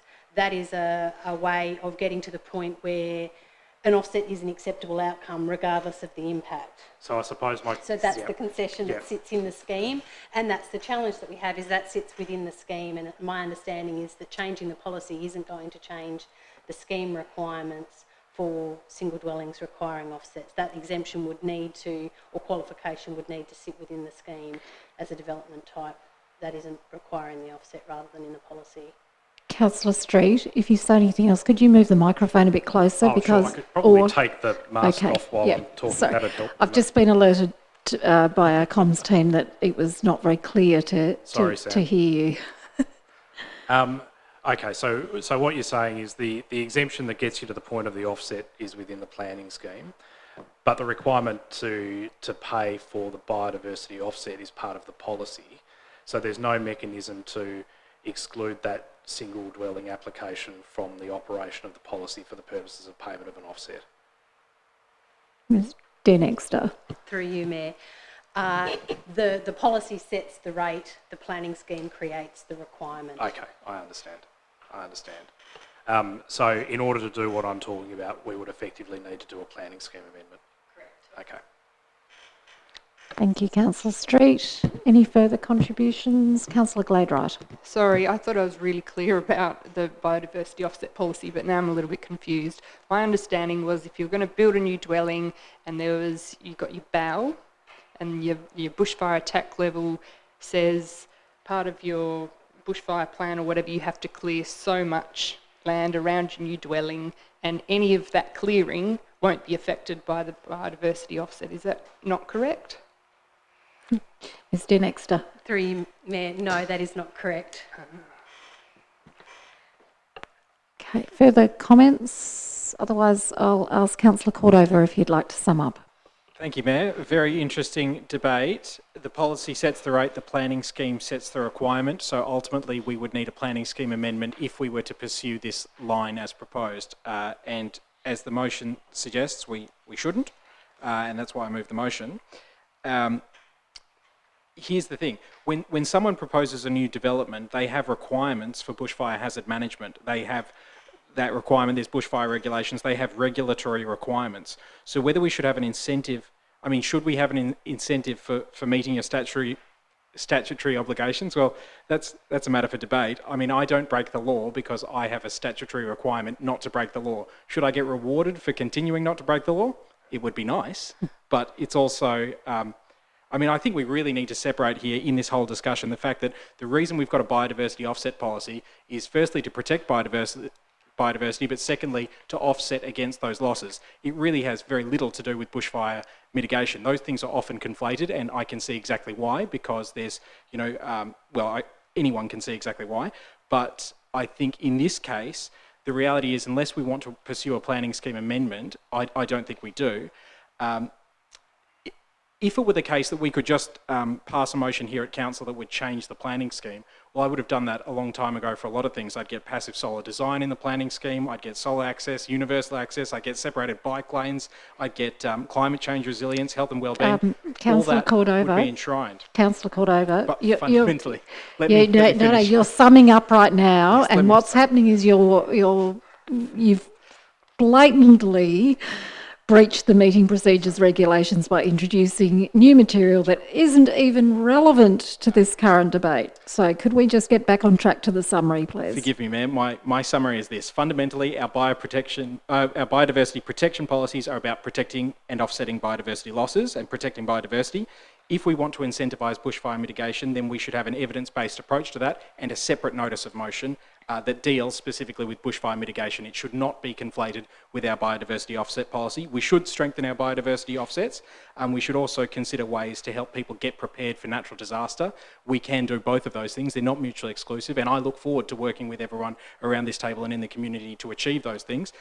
This proposal was not the right proposal in order to achieve those two separate but equally important things, and therefore I'm pleased to have moved the motion. Thank you. Thank you, Councillor Cordova. I'm going to put the motion. Before I do, I just note that Councillor Richardson left the room at 6:59 p.m. and returned at 7:01 p.m. So I'm going to put the motion now, moved by Councillor Cordova, seconded by Councillor Midgley. All those in favour? Against? Okay, we're going to have a show of hands as required, please. All those in favour, please raise your hands. That is Councillors Fox, Cordova, Dean, Midgley, Richardson, Street, Glade Wright and Reet, and those against, Councillor Antoli. The motion is carried. We turn now to page 39, Annual General Meeting, Notice of Motion, Kingston Park, with a recommendation on page 41. I'm looking for a mover and a seconder, please.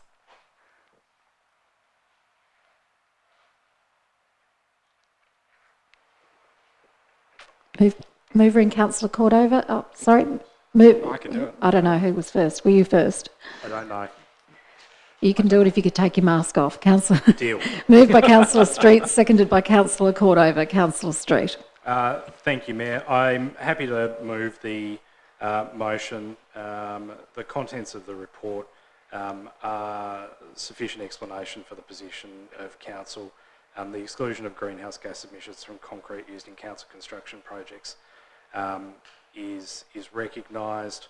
I also have to reject the premise of the motion to some extent, in that I don't think what we've created over at Kingston Park is a concrete jungle. In fact, I think we've been quite careful to avoid creating a concrete jungle over there, with the extensive open space development that council has undertaken for the community.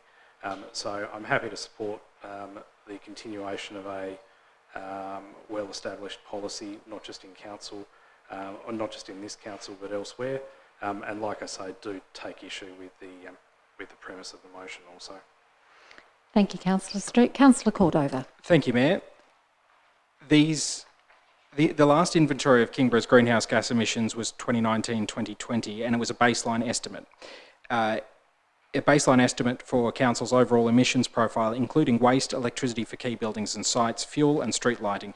The baseline estimate is not a full carbon footprint, as it doesn't measure every aspect of council's business. It does, however, capture the largest contributors to emissions.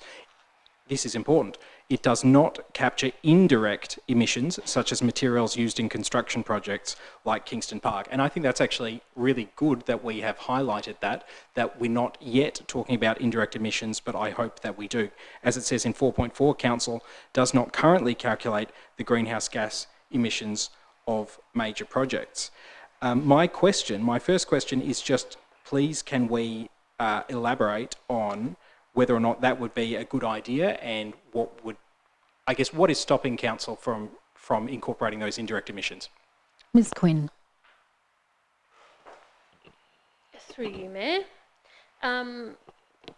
Keeping in mind that I'm very new to this energy emissions space, so forgive me. Obviously, Mr. Dool was completely up with it. My understanding of greenhouse gas emissions is it is extremely complex, and the Australian government have set up quite a complex scenario of who measures what so that we don't double account.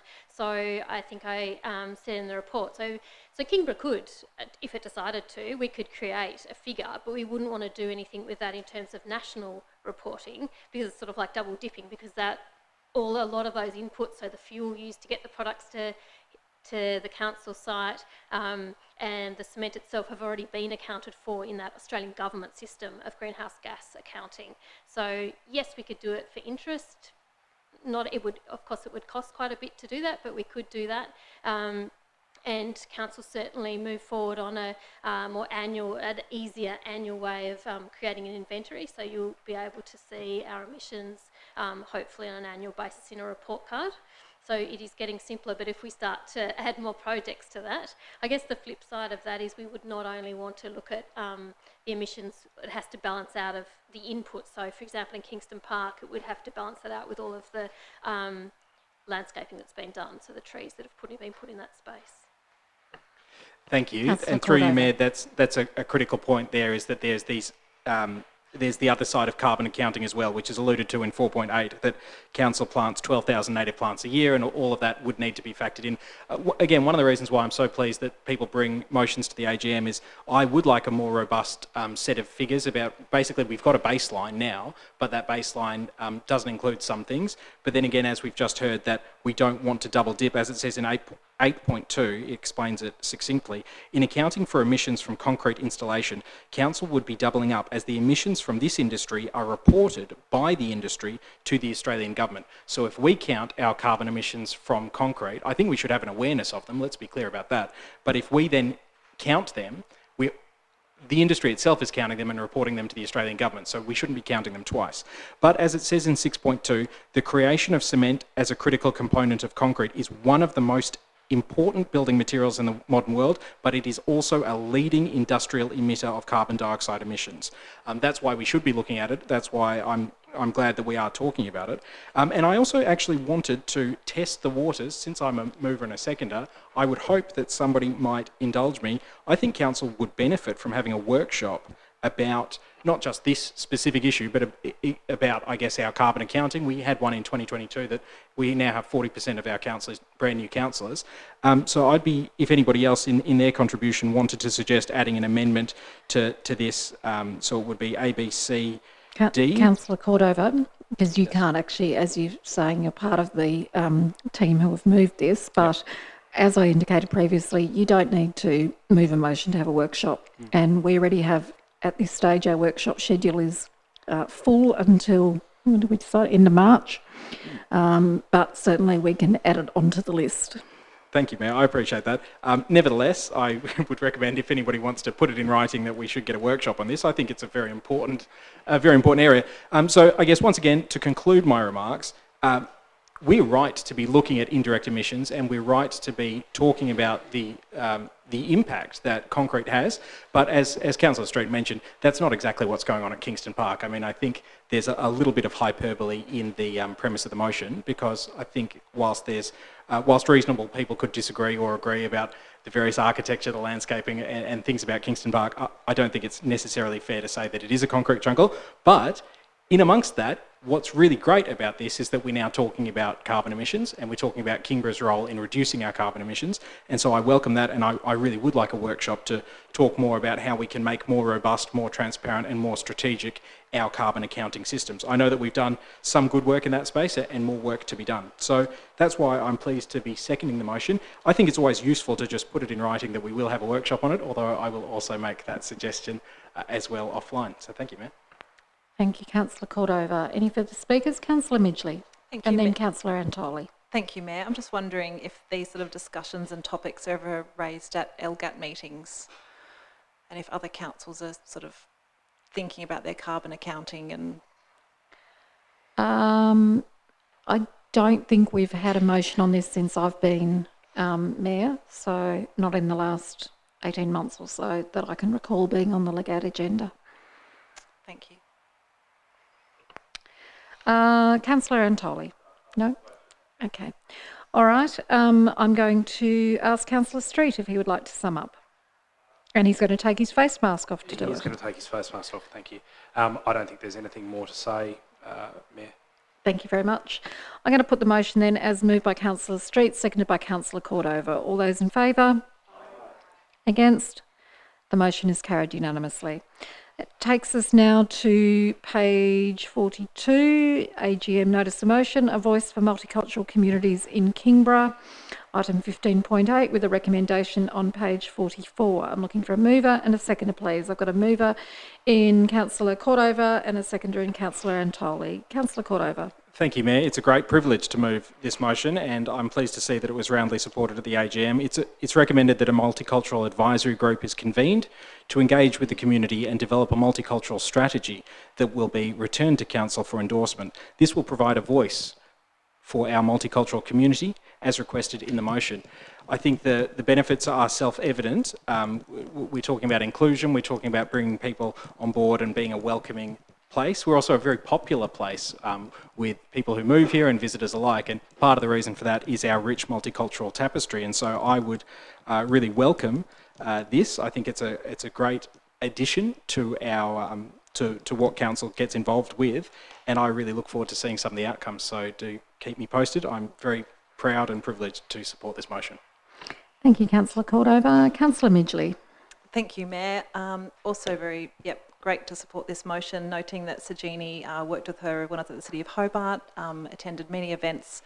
She's a great advocate in the multicultural women's space.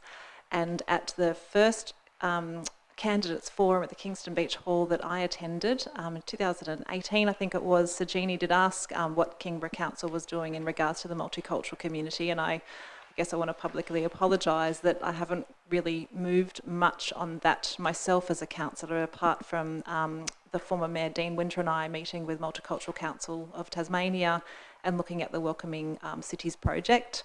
But it's been great to be a part of Council's sort of, I guess, first, well, Councillor Fox might disagree, might have had other working groups similar to this, but since I've been on Council, a working group where I feel like we developed a really great model with the LGBTIQA+, and noting for Council staff, it was quite a robust model in regards to working with the group and how the engagement and consultation was done. My only question is in 4.4, the last sentence where chaired and deputy mayor,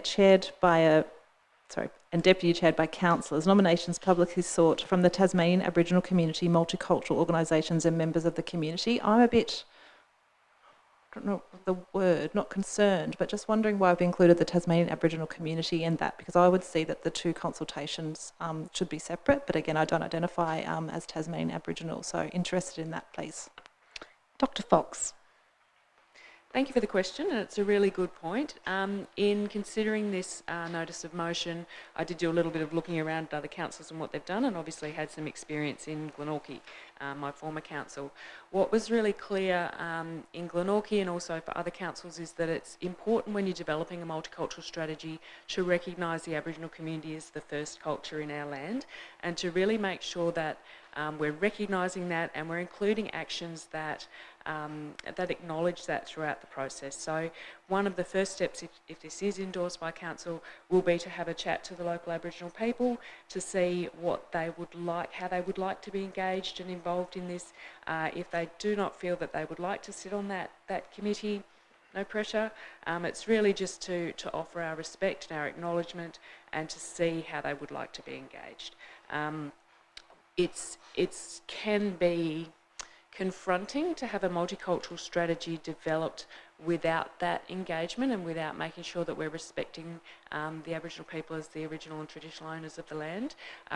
We can, I don't want to get caught in a situation where we're recognising cultural diversity in the community without that base level of acknowledgement. So certainly happy to engage with the Aboriginal community however they would like to engage. If that is sitting on the group, happy for that. If not, I absolutely respect that as well. Thank you very much for that explanation. I note that maybe 3 years ago there was discussion around developing a reconciliation plan. I think there was another name, Mayor, I forget, Ms Wilcox, who was a fantastic staff member at the time.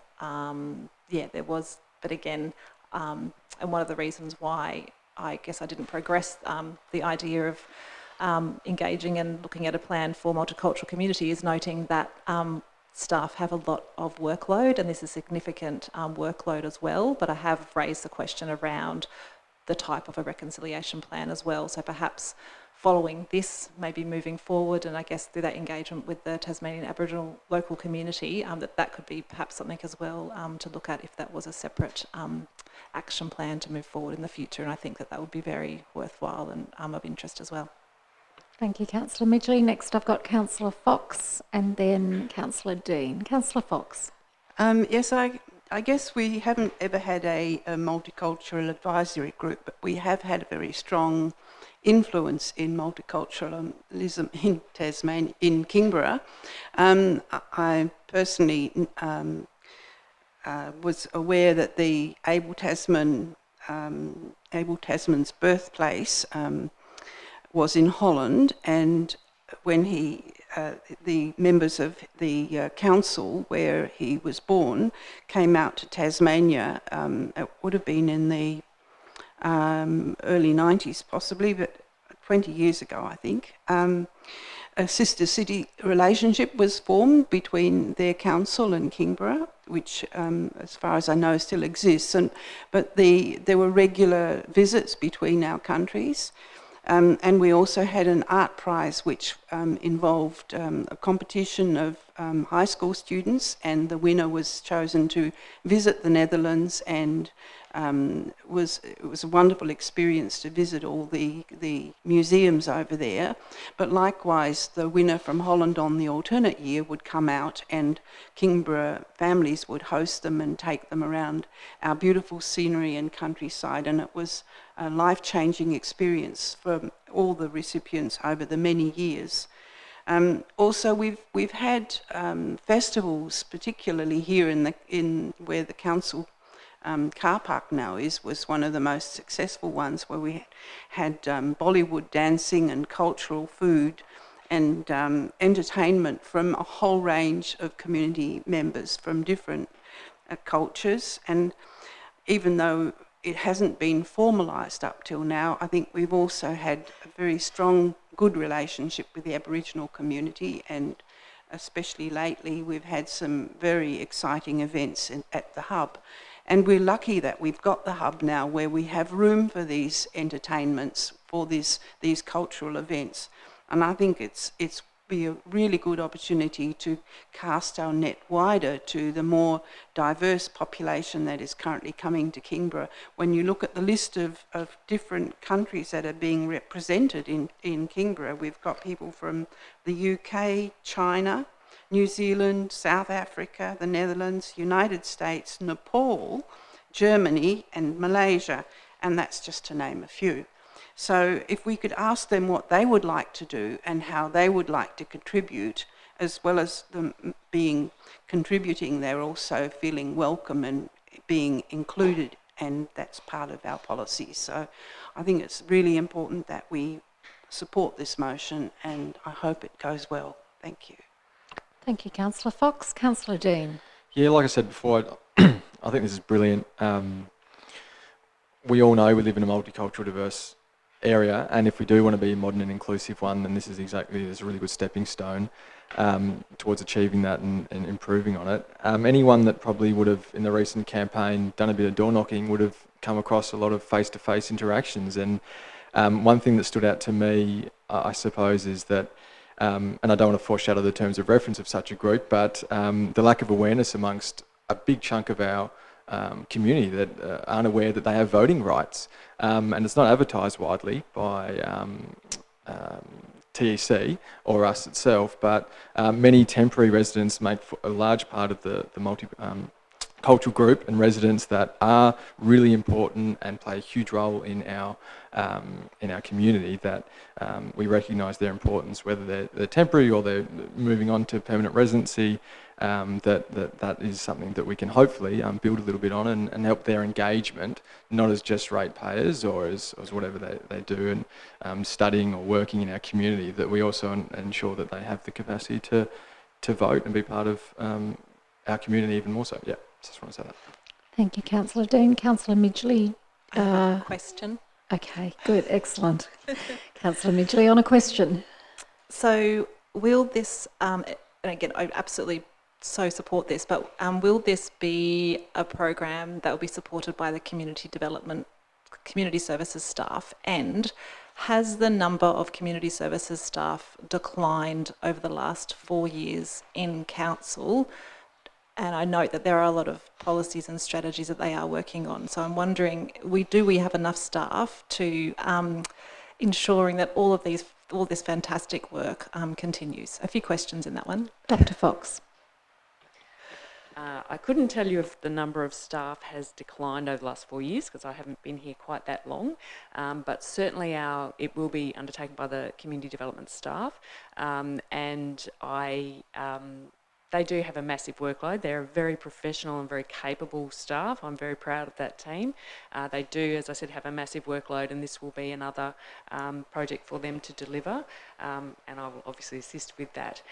This is, though, something that they're very passionate about and very interested in.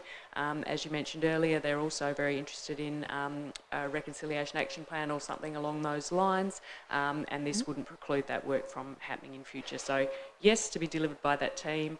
Yes, they're an amazing team, and I'm sure they'll get the job done admirably.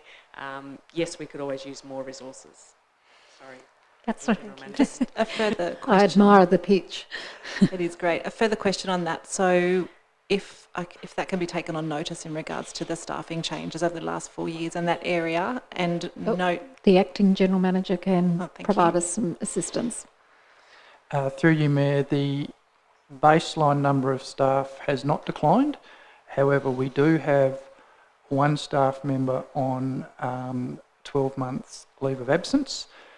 We have another staff member on an extended period of leave at the moment, and we have one unfilled position. So we've got someone acting in a casual capacity in that position. So at the moment, it may appear as if our staffing numbers are down, but it's only temporary.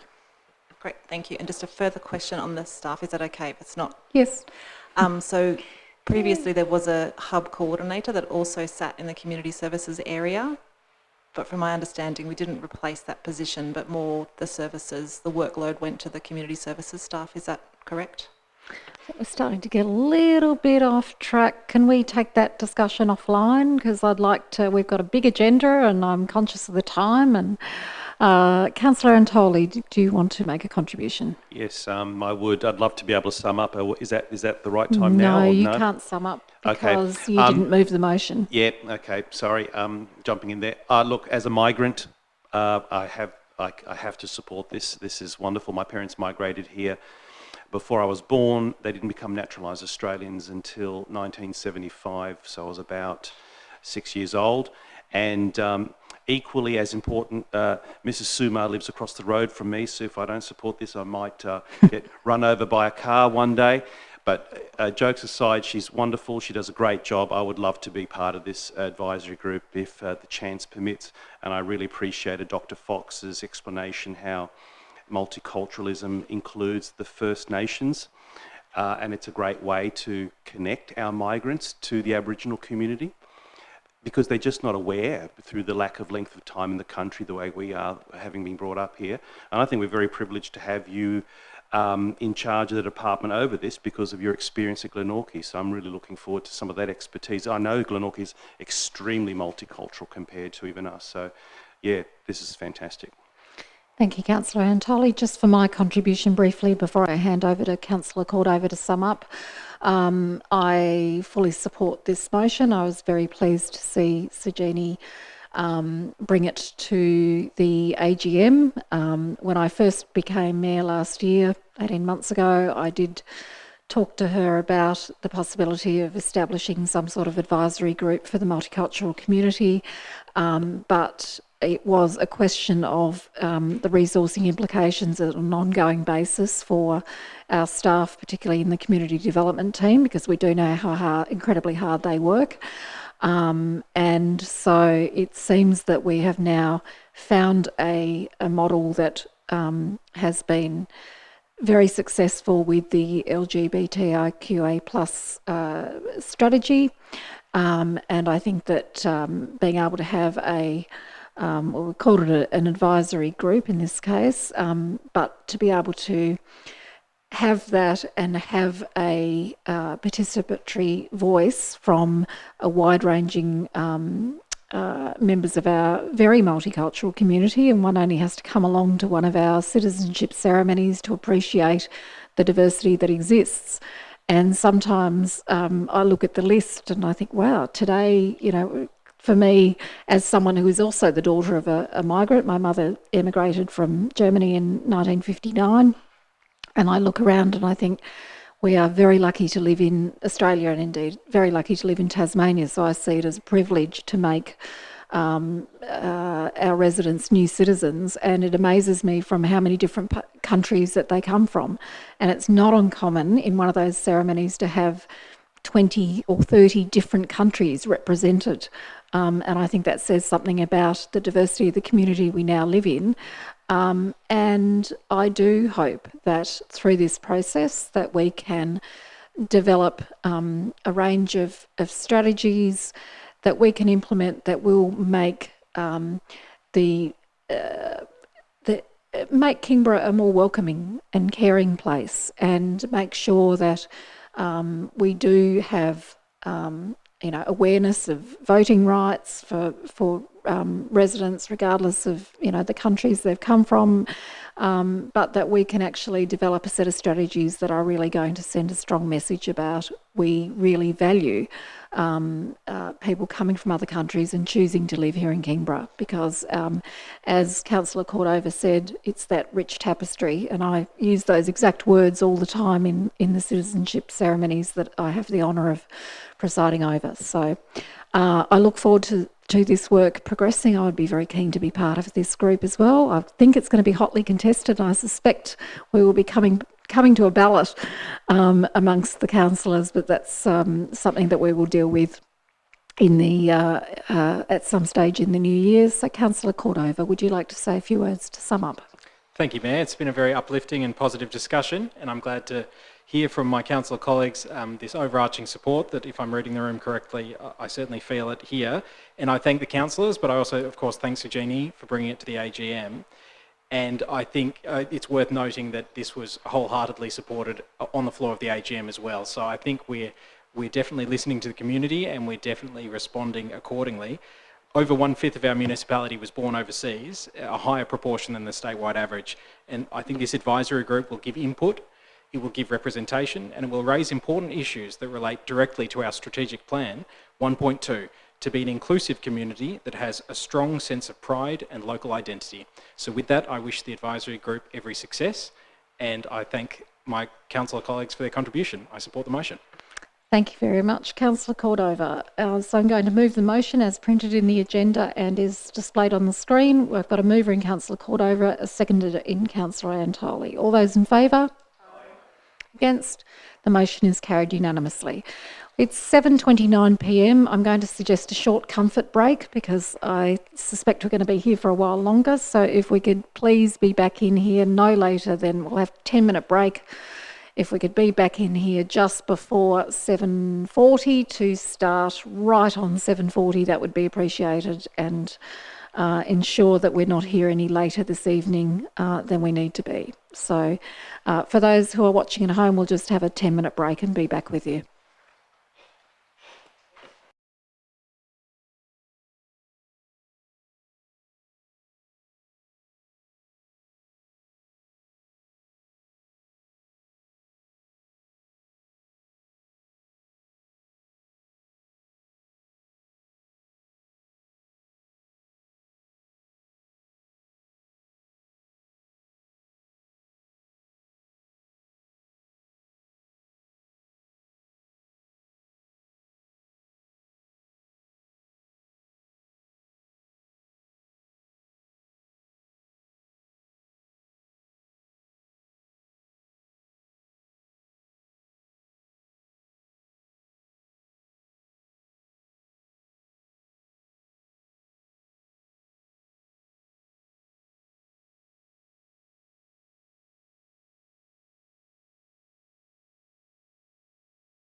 think so. That looks good. 7:40. Well done. Okay. Welcome back to the meeting. Acting General Manager, could you just confirm that the recording has recommenced?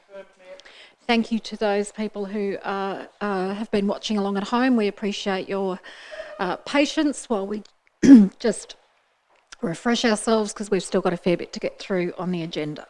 So we are now on page 45, Council Meetings and Councillor Workshops Audio Recording Guideline Policy, with a recommendation on page 47. So I'm looking for a mover and a seconder, please.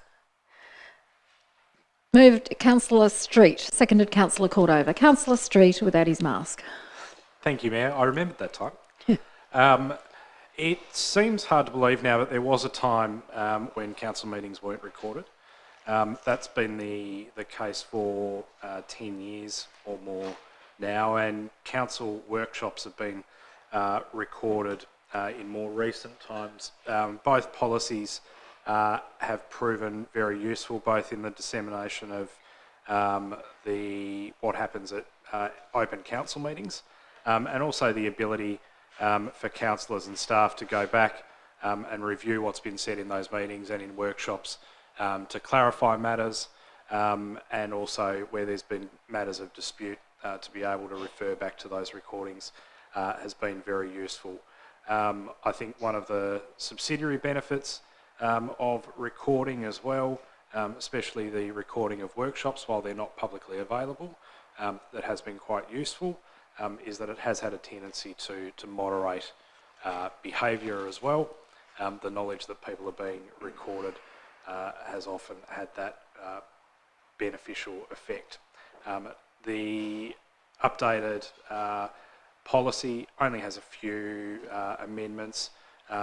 Most of those are to do with the inclusion of councillor workshops, which, while they are in a separate policy, they do refer back to this policy, so I agree that it makes sense to refer to workshops in this one. I thank staff for those amendments and for putting the motion to council, and I commend the recommended motion. Thank you, Councillor Street. Further discussion? Councillor Cordova.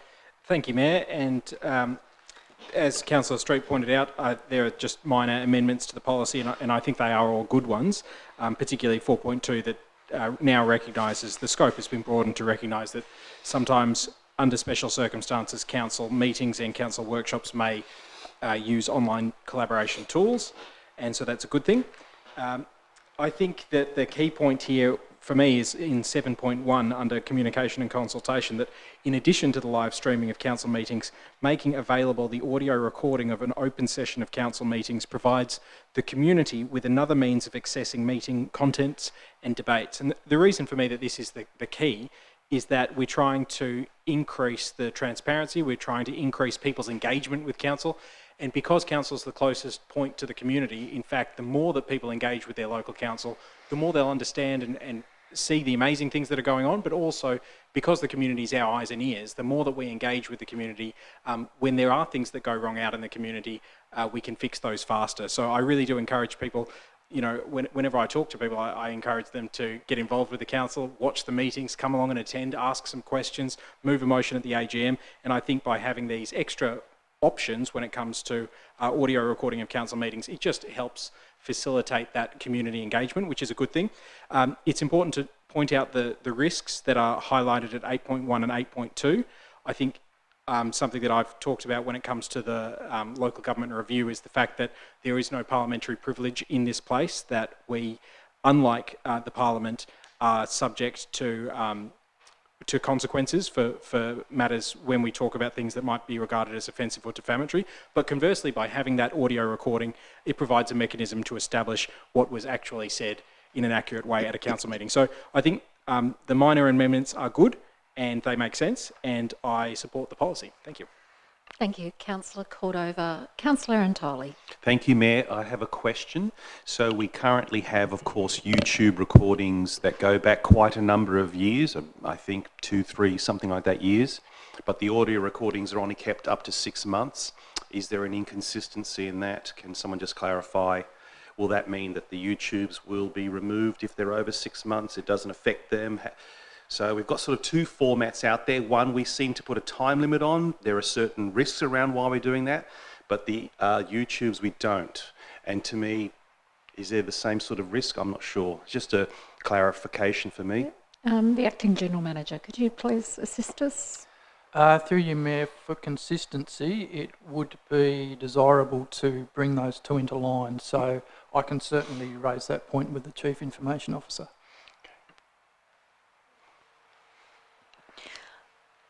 Anything further, Councillor Antoli? I suppose, I'm just thinking on the spot, forgive me. I don't know how that works in terms of, I hear you, I think it should be consistent. So the question is for the council to maybe discuss is up to 6 months too little?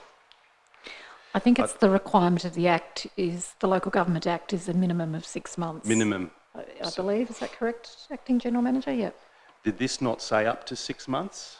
At least. Not Sorry, less, not thank less you. than- Okay, sorry, not less. Not less. Yeah. That's an important distinction. Yeah, Sorry, that's fine. Beg your pardon. Yep.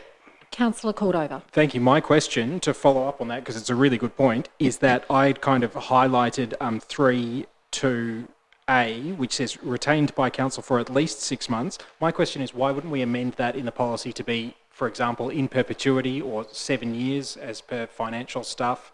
Why, 6 months, of course, is the bare minimum as set out in the Act, but I wouldn't mind enshrining in our policy just to kind of make it a bit more concrete that we have an intention to keep it for quite a long time so that people, for posterity, can, for the fullness of time, go back and see what was said and get an accurate reflection of the dynamics in the room. I think that's all important stuff for history, really.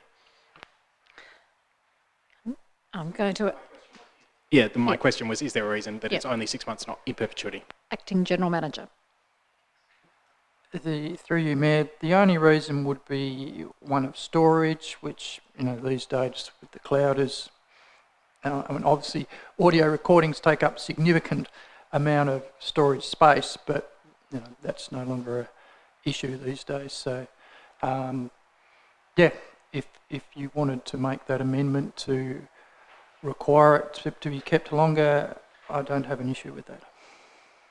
There is also an anomaly here that at 5.1, the closed session has to be kept unmodified for 12 months, but the open session only has to be kept for not less than 6 months. So that's another anomaly. Councillor Fox, you had your light on, and then Councillor Street. No, because you moved. Okay, you've got a question. I've just got a question. I understood that the audio recording was kept forever, but maybe I'm confused with the web page, that the minutes and the agendas are kept on there for a lot longer. I know that's off topic slightly, but at least the record of the decisions we make, which is probably more important, are kept in writing on. Are they kept in writing on our web page? Acting General Manager. Through you, Mayor, certainly our web archive of council agendas and minutes and audio recordings, I think goes back at least 2 years. Mrs. Morton might correct me if I'm wrong on that, but she's saying 5 years. So certainly, whilst the policy is saying no less than 6 months, the practice is to keep it significantly longer than that and keep it available to the public significantly longer. Councillor Street with a question. Thank you, Mayor. I might have misunderstood Councillor Cordova and Councillor Antoli's concerns, but could Mr. Smee just confirm that 5.9 does actually say that a compressed version of the original audio recording of the open session of the meeting shall be created and made accessible from Council's website and also archived in Council's record-keeping system as the authoritative published version, and that would indicate to me that that would be in perpetuity? Mr. Smee. Through you, Mayor, we do indeed keep a copy in perpetuity. There's a distinction between what we make publicly available on a day-to-day basis and what we keep stored in perpetuity. So we've got it forever if somebody wants to go back, but yeah, which they can by request in writing to the General Manager. Yeah. Okay, do I have any further speakers? If not, I'll ask Councillor Street, did you want to sum up? No. He's indicated he does not, so I'll put the motion. It's as moved by Councillor Street, seconded by Councillor Cordover, that the council meetings and councillor workshops audio recording guidelines policy 1.1 be approved. All those in favour? Against? The motion is carried unanimously. We now move to page 55, the financial report for November 2022, with a recommendation on page 56. I'm looking for a mover and a seconder, please. Can move Councillor Gladwright, seconded Councillor Cordover. Councillor Gladwright. So moved. I'm not sure if there's much more to discuss since we already looked at the 5-month review, but I'm happy to hear what other people have to say. Any Councillor Cordover. Thanks. Just to make the point that, so we already spoke about inflation, we spoke about the rain events, particularly materials and services here are $160,000 over budget, primarily due to expenditure on unsealed roads as a result of rain damage over the past 4 months. And of course, the cost of fuel is getting higher. Am I correct that our deficit equates to, it's like less than 1%? I don't have it in front of me, but I think it was like 0.6%. It's 129,000 deficit over about 20.58 million. So I guess, Dorothy Dixer aside, this is kind of a question that, is it true that we are in fact in a relatively okay position for where we are in the year and in the long term? What's the analysis of our risk? Mr. Breen. Yes, through you, Mayor. Yeah, look, essentially I see this as pretty well a break-even year. We're break-even, we're on the positive side. This, with these changes, probably a bit on the negative side. As I did indicate in the report, there is one big unknown, and that's our return from Southern Waste Solutions. The last couple of years we've been receiving around 200,000 to 300,000 coming back from that particular organisation. Unfortunately, they don't budget for much in the way of a surplus, but if that return continues on, then we've still got a chance of making a surplus. But you're correct, it's really a pretty close to break-even result for us. Thank you. Through you, Mayor, that's really helpful.